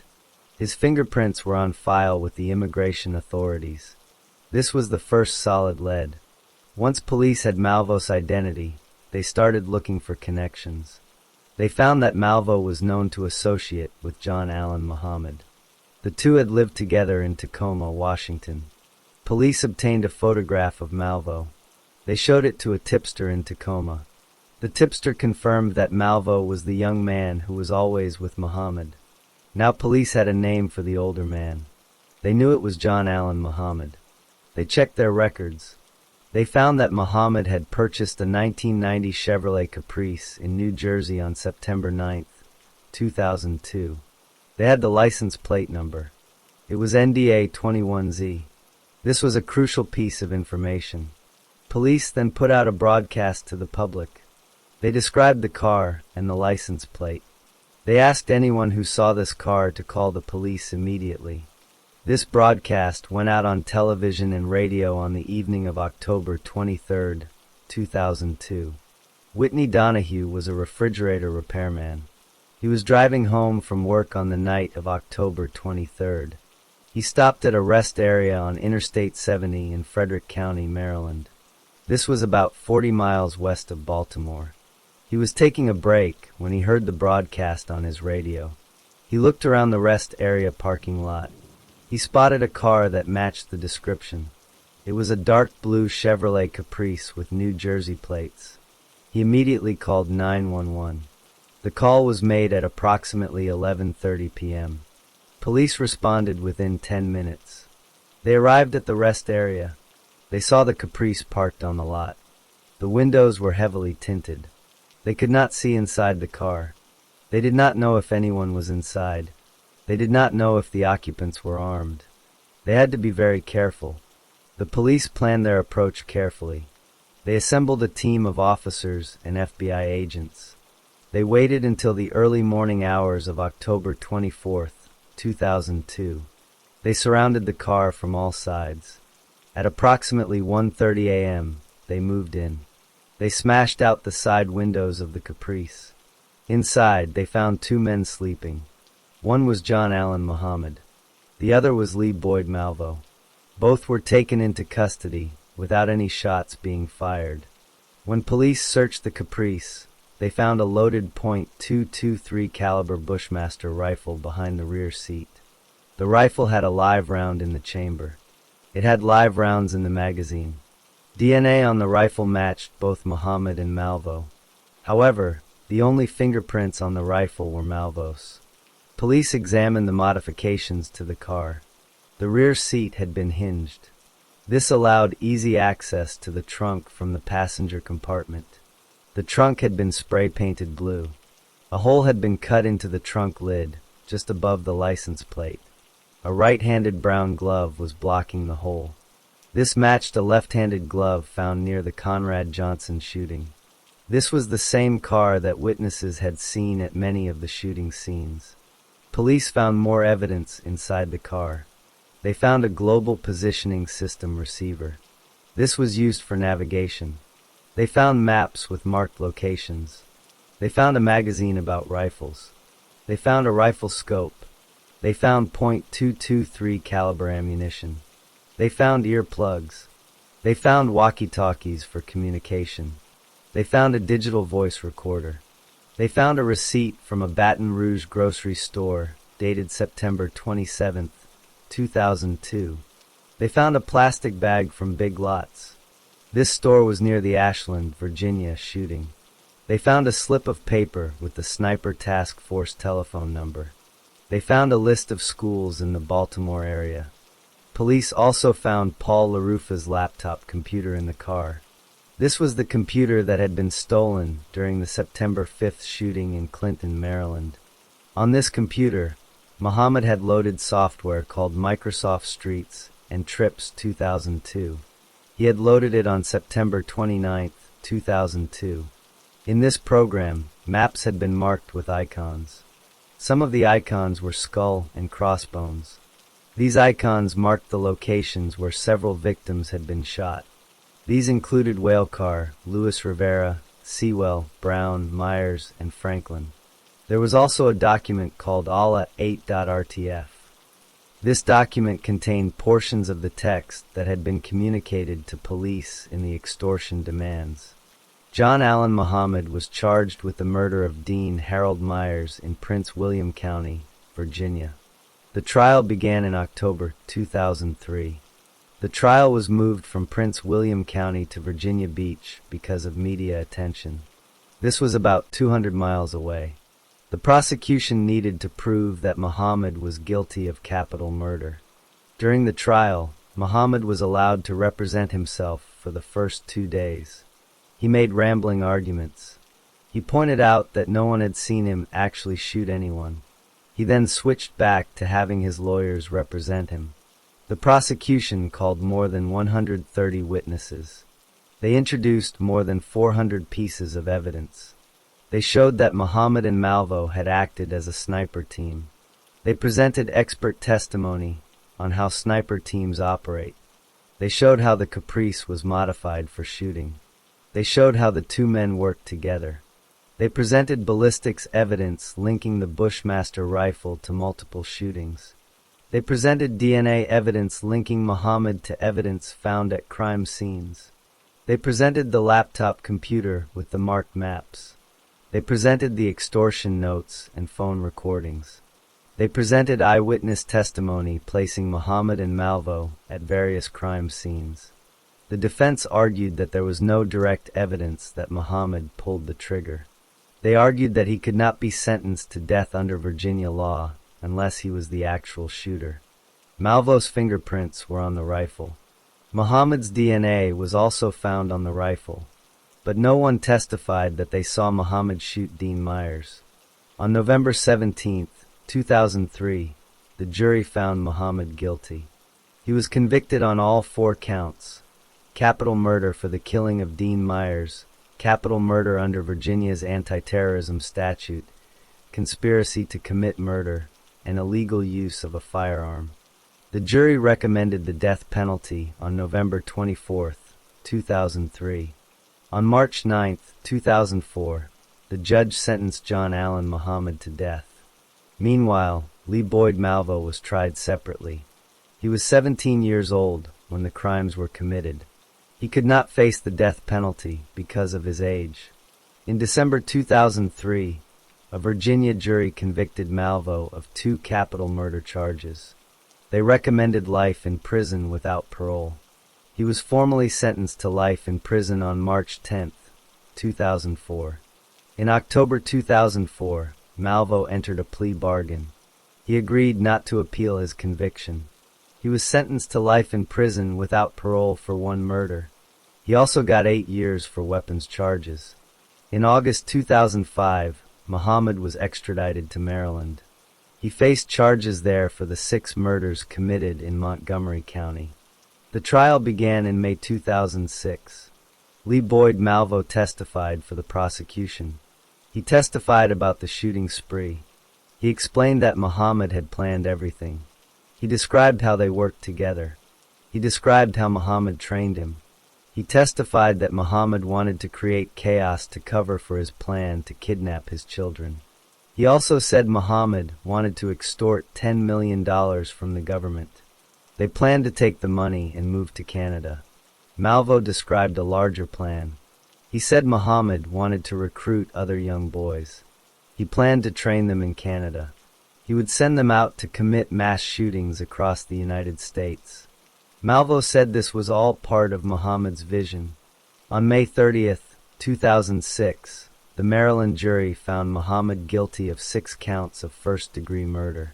He was sentenced to 6 consecutive life sentences without the possibility of parole. This meant he would never be released from prison, even if his death sentence was overturned. Muhammad appealed his conviction and death sentence. The Virginia Supreme Court affirmed the death penalty on April 22, 2005. They rejected his arguments that he could not be sentenced to death because he was not the triggerman. They ruled that he was an immediate perpetrator because he acted as part of a sniper team. They also rejected arguments that the terrorism statute was vague. The United States Supreme Court declined to hear his appeal on May 15, 2006. Muhammad's lawyers continued to fight. They argued that he was mentally ill. They argued that he suffered from brain damage. They argued that he was not competent to stand trial. They argued that he should not have been allowed to represent himself. They asked for clemency from Virginia Governor Tim Kaine. The governor declined to intervene. He said there was no compelling reason to set aside the jury's sentence. The United States Supreme Court refused a last-minute appeal on November 9, 2009. The execution was set for November 10, 2009 at 9 p.m. Muhammad was to be executed at Greensville Correctional Center in Jarrett, Virginia. Under Virginia law, if an inmate does not choose a method of execution, lethal injection is used. Muhammad did not choose a method. He also declined to choose a special last meal. He did not want the contents of his meal made public. However, one of his former attorneys later said that Muhammad ate chicken with red sauce and some cakes. On the evening of November 10, 2009, Muhammad was brought into the execution chamber. He was clean-shaven and wore blue denim prison clothing. He appeared to stumble a bit. He was led to a gurney. His arms, legs, and torso were strapped down. He looked calm and stoic. He did not show any emotion. The warden asked him if he had any last words. Muhammad did not say anything. He just stared at the ceiling. He did not acknowledge anyone in the room. The execution team inserted 4 lines into Muhammad's arms. The curtains were pulled back at 9:06 p.m. The first of the 3 drugs was administered. Muhammad blinked repeatedly and took several deep breaths. His breathing became shallower. Within a minute, he was motionless. He was pronounced dead at 9:11 p.m. The execution was without complications. Relatives of the victims watched the execution from behind a glass window. They were separated from the other witnesses. Bob Myers, the brother of Dean Myers, was one of the witnesses. He said watching the execution was sobering and surreal. He said he would have liked Muhammad to show remorse, but he did not. Nelson Rivera, whose wife Lori and Louis Rivera was killed, said he felt better after the execution. He said he was glad Muhammad was gone because he could not hurt anyone else. Muhammad's attorneys said he remained defiant to the end. He still insisted he was innocent. He had said earlier that the prosecution was a racist plot against him. The execution went ahead despite his protests. Lee Boyd Malvo is still serving his life sentences. He is in prison without the possibility of parole. He can never be released. He has confessed to additional shootings in other states. These include killings in California, Arizona, and Texas. He has not been tried for those crimes. He will remain in prison for the rest of his life. The victims' families were left to grieve. They had lost loved ones in a senseless attack. They had waited years for justice. The execution gave some of them a sense of closure, but it could not bring back their loved ones. The shootings had taken 10 lives. They had injured several others. They had terrorized an entire region. John Allen Muhammad was executed on November 10, 2009. He was 48 years old. He was the 104th person executed in Virginia since the death penalty was reinstated in 1976. His body was taken to a medical examiner in Richmond. It was later buried in Louisiana, where he was born. His death marked the end of a case that had gripped the nation. The terror that had paralyzed the Washington, D.C. area was finally over.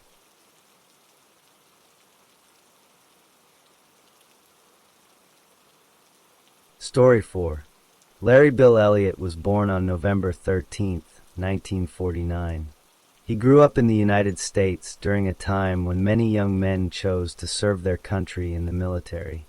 From a young age, Elliott was drawn to the structure and discipline of military life. He decided to enlist in the United States Army, and this decision would shape much of his adult life. During his time in the Army, he received special training and became a counterintelligence specialist. This meant his job was to gather information, protect military secrets, and watch for threats from enemies. He learned to be very careful, observant, and methodical in his work. He also learned how to plan things out step by step and how to keep secrets from others. He spent 20 years in the Army, and over that time he earned a good reputation among his co-workers. They saw him as a hard-working, reliable, and mild-mannered person who would not hurt anyone.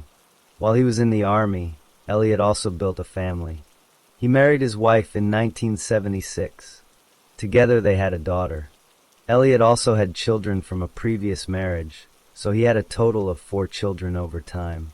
3 of his children were adults, and one was still a teenager by the time he was in his 50s. To his family and friends, he seemed like a normal husband and father. He worked hard to provide for them. He did not show any signs of being violent or dangerous. In fact, people who knew him at work described him as kind, gentle, and easygoing. He was the type of person who seemed to solve problems calmly, rather than getting angry. After finishing his 20 years of active service, Elliott did not leave military work completely. He took a civilian job with the United States Army as a counterintelligence expert. He worked at Fort Meade in Hanover, Maryland. This was a secure military base where he continued to use the same skills he had learned in the Army. His job was important and required a high level of trust. He was responsible for sensitive information. He still had access to military personnel and resources. His co-workers continued to respect him. They saw him as a decent and trustworthy man. But while Elliott appeared to be a stable and honest person on the outside, he had a secret life that his family did not know about. This secret began in the middle of 1999, when he was about 50 years old. He went online and visited a website called Adult Friend Finders. On that site, he saw a photograph of a woman named Rebecca Gregg. She had posted an advertisement saying she was looking for a sugar daddy. That meant she wanted a man who would give her money and gifts in exchange for her company. Elliott was drawn to her immediately. He reached out to her, and they began communicating. When Elliott met Rebecca Gregg in person, she told him about her life. She had worked as a stripper and as a private escort, which was another word for a prostitute. She told Elliot that she wanted to change her life. She wanted to start a business making and selling costumes for strippers. She said she needed financial help to get this business started. She was very clear with Elliot from the beginning. She told him that she was not interested in having a romantic or sexual relationship with him. She only wanted his money and support. Elliot agreed to this arrangement. He said he was fine with just being her friend and her financial supporter. Over the next 18 months, Elliot gave Greg an enormous amount of money. The total came to about $450,000. He paid for many things. He paid the mortgage on a house she owned. He paid the rent on other places where she lived. He paid for private school tuition for her 2 children. He gave her a car to drive. He gave her a credit card to use for her daily expenses. He even paid for breast augmentation surgery for her. Greg had also started a website where people paid to view pornographic pictures, and Elliot helped support that too. He was spending money faster than he could earn it. To keep up with Greg's demands, he had to sell investments that he had saved over the years. The financial burden was heavy, but he kept giving her what she asked for. Elliot did not tell his wife about any of this. He kept his relationship with Greg completely secret from his family. He used his wife's financial accounts without her permission. He even gave Greg a credit card that had his wife's name on it. He sometimes had Greg pretend to be his wife on the phone, so she could move money out of those accounts. This was a clear act of deception. He was stealing from his own wife to pay for another woman's lifestyle. His wife had no idea that her savings were being drained. Later, it was discovered that Elliot had taken about $200,000 of his wife's separate assets to fund his relationship with Greg. Despite all the money he gave her, Elliot was not getting what he really wanted. He had developed strong feelings for Greg. He was infatuated with her. He constantly told her that he loved her. He wanted a real romantic relationship with her. Greg, however, continued to keep him at a distance. She accepted his gifts, but she did not return his feelings in the same way. This created a painful situation for Elliot. He was deeply attached to a woman who did not love him back, and he was spending all his money to try to keep her in his life. He was living a double life. In public, he was a respected military professional and a married father. In private, he was a man consumed by an obsession with a woman who only wanted his money. His wife and co-workers did not know about this hidden side of him. They only saw the calm, kind, and reliable man they had always known. But his secret relationship was putting a huge strain on his finances and his emotions. He was becoming more and more desperate to keep Greg happy and close to him, no matter the cost. By December 2000, Elliot's obsession with Rebecca Greg had grown even stronger. He knew that Greg was involved in a bitter custody dispute with her former partner, Robert Finch. They had 2 children together, and the court case was becoming more tense. Greg was afraid that Finch might get full custody of the children. Elliot saw this as an opportunity. He believed that if he could remove Finch from the picture, Greg would be grateful and might finally love him the way he wanted. He began talking to Greg about solving her problem. He used vague language, but Greg understood that he was referring to Finch. He told her that he knew people who could take care of things. He mentioned a mysterious figure named Jerry, who he claimed worked with him in military counterintelligence. Elliot told Greg that Jerry was watching her and that if she went to the police, people would be killed. He specifically mentioned Finch as one of the people who could be killed. He was using fear to control Greg and to prepare her for what he was planning to do. On December 26, 2000, Elliot took a concrete step toward his plan. He sent an email to a colleague named Brandon Jackson, who had a federal firearms dealer's license. In the email, Elliot asked if Jackson could acquire gun silencers. He claimed that he and some co-workers wanted to set up a shooting range at Fort Meade, and that silencers were needed so the neighbors would not complain about the noise. Jackson thought this request was ridiculous and ignored the email. But Elliot did not stop there.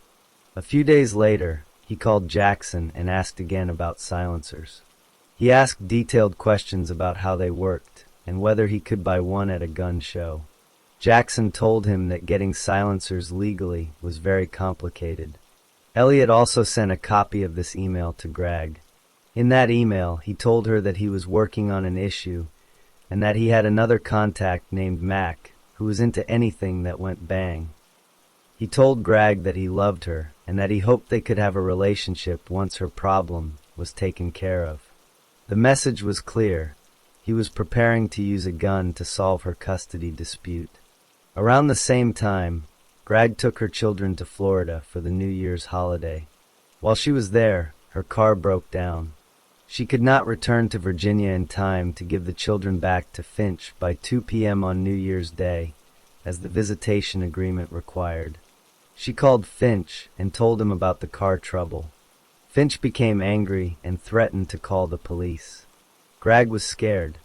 She called Elliot and told him about the situation. Elliot saw this as the moment to act. On the afternoon of January 1st, 2001, he drove to Greg's house in Dale City, Virginia. He told her he wanted to be there in case Finch showed up, so he could explain the situation to him. But that was not his real intention. After leaving Greg's house, Elliot drove to Finch's neighborhood.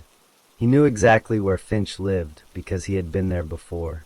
He drove to the area where Finch lived with his girlfriend, Dana Thrall, and their 2 young boys. The house was on Juster's Way in Woodbridge, Virginia. Elliot did not get out of his truck at that time, but he was scouting the area. He then drove to a rest stop in Maryland, where he claimed he slept in his truck for a few hours. But he did not sleep for long. In the early morning hours of January 2nd, 2001, he got back in his truck and drove south toward Greg's house again. He later claimed he went there to pick up a case of motor oil he had seen the day before. But that was a lie. At 3:28 a.m., Elliot stopped at a payphone and called Greg's cell phone. He used a payphone because he later claimed his own cell phone battery was dead. Greg answered the call. At first, the connection was bad and Greg could not hear clearly. She thought the caller was Finch because she was expecting him to call about the children. When Elliot realized that Greg thought he was Finch, he did not correct her. Instead, he said he was tired of this and was going to take care of it. Then he hung up. Greg quickly realized that the voice was actually Elliot, not Finch. She tried to call him back on his cell phone, but the call went to voicemail. She was frightened by what he had said. After the phone call, Elliot drove to Finch's neighborhood. He parked his truck on Belfry Lane, which was about 300 yards away from the townhouse on Juster's Way. At around 4 a.m., a newspaper delivery woman named Mary Bracewell was driving her route. She saw a man standing next to a pickup truck on Belfry Lane. The man was carrying a flashlight. She watched him walk north, cross the street, and walk onto a grassy area between 2 townhouses. He then disappeared from her view. Bracewell had been warned about recent car break-ins in the area, so she became suspicious and called the police on her cell phone. She did not know it yet, but she had just seen Elliot heading toward the house where Finch and Thrall lived. Elliot made his way to the townhouse at 3406 Juster's Way. He entered the home somehow. The front door was later found unlocked, and the back door was locked only by its doorknob lock, not the deadbolt. He may have entered through the back. He was carrying a revolver, a type of handgun that holds 5 or 6 bullets in a rotating cylinder. Once inside, he confronted Robert Finch. He shot Finch multiple times. Finch suffered 3 gunshot wounds, 1 to his head, 1 to his chest, and 1 to his back. Finch fell to the floor in the foyer and died quickly.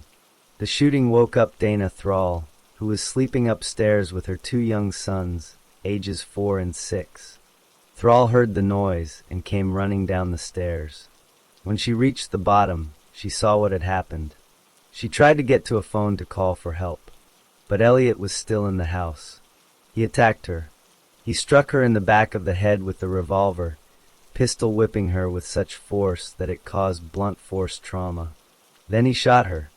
Thrall raised her right hand to defend herself, and a bullet went through her hand. That was a defensive wound. Elliot did not stop. He shot her multiple times. She was shot 3 times in the head and once in the chest. The revolver only held 5 or 6 bullets, and Elliot had already shot Finch 3 times and Thrall at least 4 times. That meant the gun was empty. But Elliot had planned ahead. During the attack, he reloaded the revolver so he could continue shooting.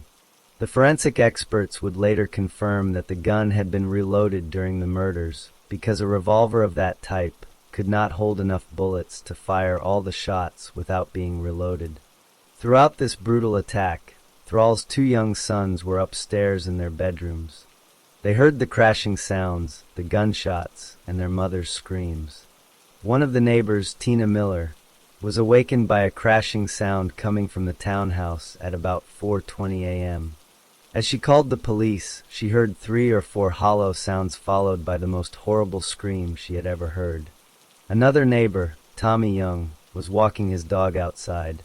He heard 2 loud banging noises, then a female scream, then 3 more banging noises. He went inside and told his wife to call the police. A few minutes later, he looked out his window and saw that the front storm door of the townhouse was swaying back and forth. The front window shades, which were normally half drawn, were now fully closed. The killer had closed them to hide what was inside. Elliot left the house. He fled through the backyard, which was enclosed by a privacy fence. The fence had a gate that was secured with a locked padlock. To get out, he had to climb over or go through the gate. As he did so, he cut himself and left a small amount of blood on the inside of the gate. He also had to deal with the family's large dog, a mastiff, that was barking loudly in the yard. But the dog did not attack him. Later, when police entered the yard, the dog had calmed down and was friendly.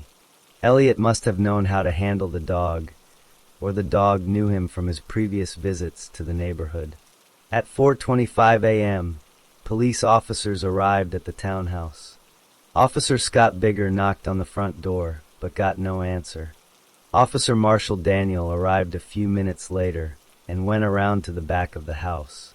He could hear the dog barking aggressively inside the yard. When he returned to the front, he looked through a gap in the window shades and saw the legs of a person lying motionless on the floor in the foyer.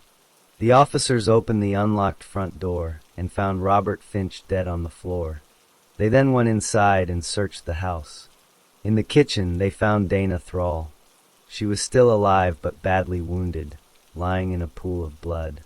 They called for emergency medical help. An ambulance took her to a helicopter, which flew her to a hospital in Washington, D.C. But her injuries were too severe. She later died from her wounds. Meanwhile, the officers went upstairs and found Thrall's 2 young sons. The boys were crying and very upset. The police removed them from the house and took them to safety. Back on Belfry Lane, Officer Daniel remembered the pickup truck he had seen earlier. He returned to that location at 4:38 a.m., but the truck was already gone.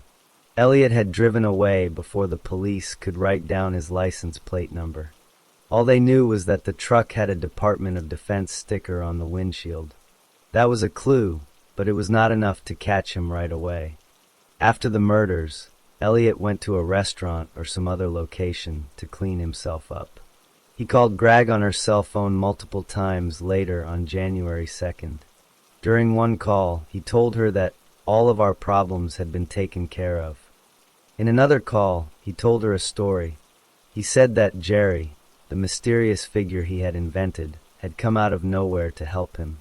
He said that Jerry had made a mess and that Elliot had to go clean it up. He told Greg that he was looking for a place to dump bloodied black trash bags from the mess that Jerry had made. This was all a lie to cover up his own actions. He was trying to make Greg believe that someone else had done the killing, so she would not think he was the murderer. But he also used the story to scare her. He had already told her that Jerry would kill her or her family if she went to the police. By repeating the story, he was trying to keep her silent. Elliot then went to work at Fort Meade later that morning. But before that, he took steps to hide the evidence. He thoroughly cleaned the inside of his pickup truck. He used a silicone-based cleaner on the seats and interior. He washed the carpet, which was still wet when police later examined it. He was trying to remove any blood or other traces that might link him to the crime scene. He also had an abrasion on his hand, which he had probably gotten when he cut himself on the gate. He had bandages in his truck, and he used them to cover the wound. The police investigation began immediately, but they did not yet know who the killer was. They had a description of a man near a pickup truck with a Department of Defense sticker.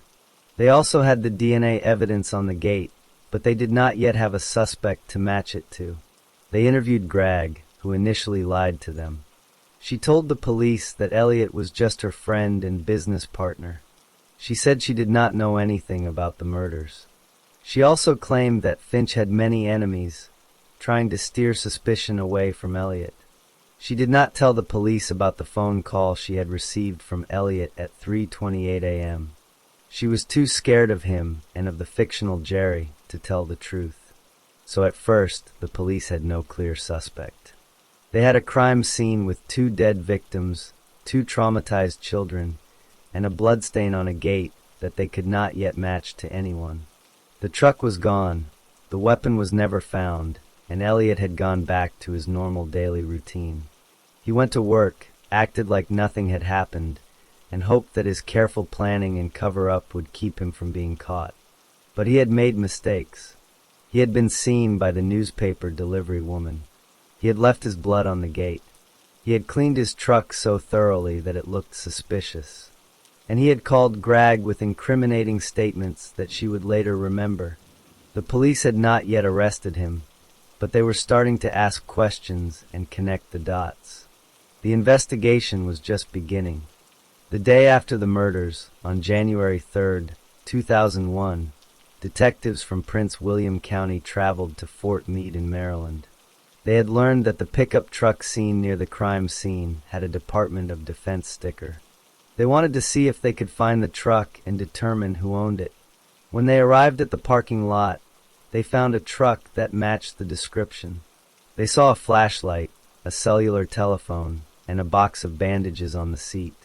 As a detective was taking photographs of the truck, a man approached him and identified himself as the owner. That man was Larry Bill Elliott. He agreed to speak with the detectives voluntarily.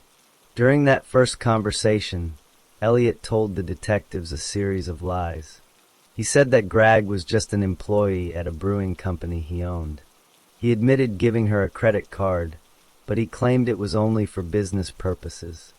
He said he knew about the custody dispute between Greg and Finch, and he claimed he had driven to Greg's house on New Year's Day in case Finch showed up. He denied knowing Finch personally. He also denied being in the area of the murders. He said he had spent the night of January 1st to 2nd sleeping in his truck at a rest stop in Maryland. When the detective told him that his truck had been seen in Finch's neighborhood early that morning, Elliot continued to deny it. The detectives asked Elliot to come with them to a police station in Maryland for further questioning. He agreed to go voluntarily. During that second interview, Elliot began to change his story. He admitted the true nature of his relationship with Greg. He confessed that he had met her online, that he had given her enormous amounts of money, and that he was deeply infatuated with her. He admitted that he knew where Finch lived, and that he had driven to Finch's house on the afternoon of January 1st. But he still denied getting out of his truck that night. He claimed he had seen a black man walking toward the front door of the home. He then gave a new version of his movements. He said he drove to a store and a restaurant, then to a rest stop in Maryland, then back to Greg's house around 3 a.m. on January 2nd to pick up motor oil. He admitted calling Greg from a payphone and then driving to Finch's neighborhood again. But he claimed he only left his truck to urinate. He said he walked by the townhouse but heard nothing unusual. He denied ever going onto the property. The detectives noticed an abrasion on his hand and took a photograph of it. On January 7th, 2001, the detectives interviewed Elliot again. This time, he admitted that he had been in Finch's neighborhood hundreds of times. He also admitted walking through the neighborhood, but he still denied ever being on the property of the townhouse. The detectives were becoming more suspicious. They obtained a search warrant for Elliot's pickup truck. When they examined the truck on January 8th, they found clear signs that it had been recently cleaned. The carpet was wet, and the seats had been coated with a silicone-based cleaner. Despite the cleaning, they found trace amounts of blood under the floor mats. The samples were too small for accurate DNA testing, but they also found a blood sample in the seat cushion, and that sample matched Elliot's DNA.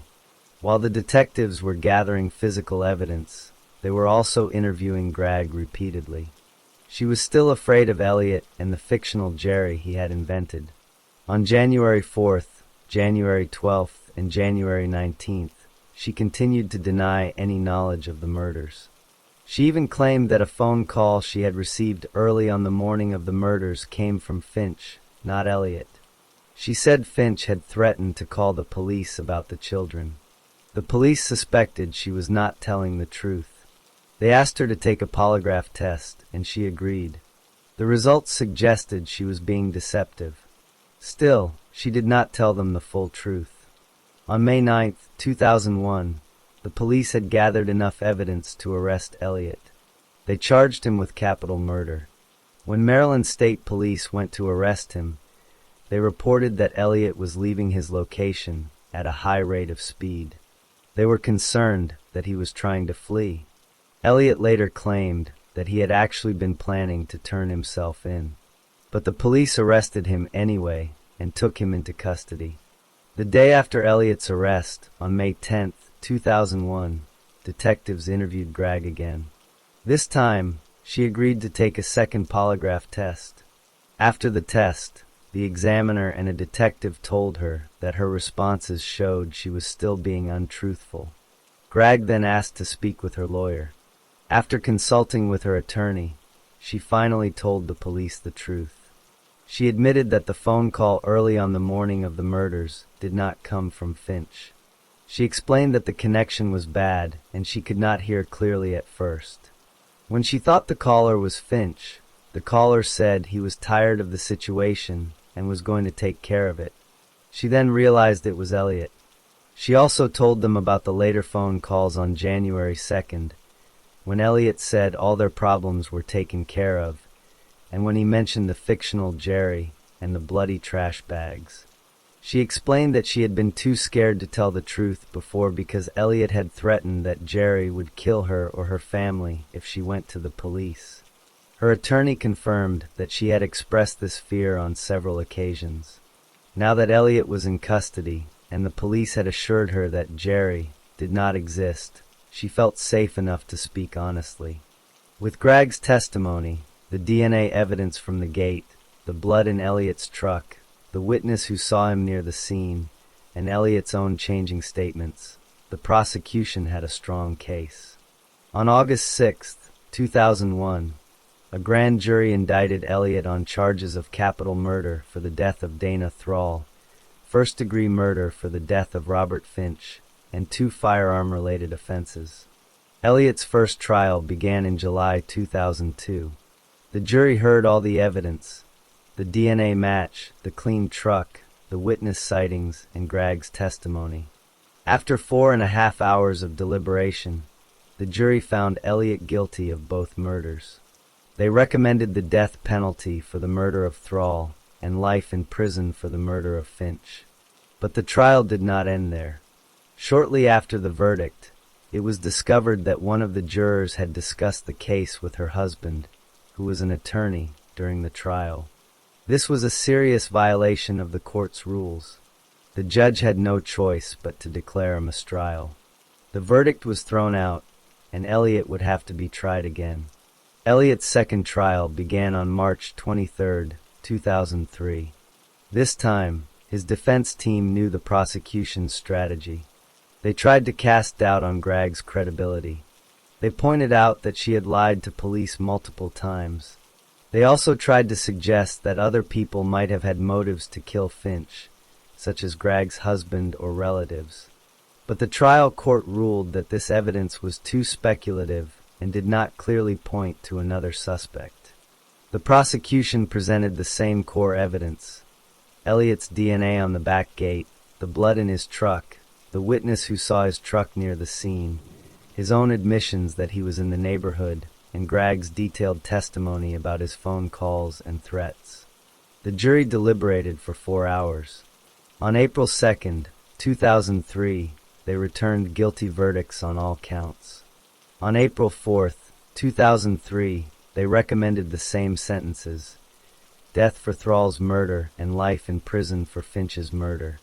The judge confirmed the sentences on May 22, 2003. After the trial, Elliot did not stop fighting. He appealed his conviction to the Supreme Court of Virginia. On March 5, 2004, the Virginia Supreme Court affirmed his conviction and death sentence. They found no serious errors in the trial. He then appealed to the United States Supreme Court, but on January 10, 2005, the court declined to hear his case. He continued to file legal challenges. He filed a state habeas corpus petition, but the Virginia Supreme Court dismissed it on November 2, 2007. He then filed a federal habeas corpus petition in the U.S. District Court. On September 30, 2009, the federal court dismissed that petition as well. He asked the U.S. Court of Appeals to review the decision, but they denied his request on October 29, 2009. On November 16, 2009, the U.S. Supreme Court rejected his final application for a stay of execution. Virginia Governor Timothy Kane had delayed the execution once before to review a clemency petition, but on November 17, 2009, he announced that he found no compelling reason to intervene. The execution would go forward. On the evening of November 17, 2009, Elliot was taken to the Greensville Correctional Center in Jarrett, Virginia. He was 60 years old. He had chosen to die by electrocution instead of lethal injection. This was a rare choice, as most inmates preferred lethal injection. At 8:55 p.m., he was brought into the death chamber. He looked at the oak electric chair several times before he was turned around and seated. Officers strapped him into the chair. They attached metal clamps with sponges soaked in a brine solution to his shaved right calf and his shaved head. They covered his face with a leather mask. At 9 p.m., an officer in a side room pressed a button that sent 1,800 volts of electricity through Elliot's body for 30 seconds. This was followed by a 60-second burst of 240 volts. Elliot's body tensed from the shock. After a short pause, the cycle was repeated for another 90 seconds. Several minutes later, a doctor entered the room, put a stethoscope to Elliot's chest, and pronounced him dead at 9:08 p.m. Elliot had not made an oral statement before the execution. Instead, he had prepared a written statement for his attorney to read afterward. In that statement, he maintained his innocence. He said that the Commonwealth had presented a massive amount of false information to obtain his conviction. He expressed sympathy to the families of Dana Thrall and Robert Finch, saying he was deeply sorry that someone had killed their loved ones. But he did not admit to the crimes. He also said he hoped his case would serve as a launching pad for the elimination of the death penalty, and that God's purpose for his death was to demonstrate how fractured the judicial system had become in capital cases. He signed the statement with the words, "God bless you, Bill." After the execution, the families of the victims were left to deal with the aftermath. Dana Thrall's two sons, who had been 4 and 6 years old when they heard their mother being murdered, were adopted by her brother and sister-in-law. They moved to Washington State. The family kept the newspaper articles and court documents so that the boys could learn the details when they were old enough. The boys were doing well, and they thought Elliot had received the appropriate punishment. Robert Finch's sister said she could not forgive Elliot and believed he deserved what he got. Finch's father had actually asked the governor to spare Elliot's life, not because he thought Elliot was innocent, but because he believed Gregg had manipulated Elliot into committing the crime. He thought a life sentence would have been more appropriate, but the courts disagreed. Elliot's execution was the 105th in Virginia since the death penalty was reinstated in 1976. He was the oldest person on Virginia's death row at the time of his death. The case was officially closed. The trial, the appeals, and the execution had all run their course. Larry Bill Elliot was put to death for the murders of Dana Thrall and Robert Finch, and the legal system had delivered its final judgment. The story of Larry Bill Elliot, from his secret obsession to the brutal murders and finally to his execution, came to a complete and definitive end on that November night in 2009.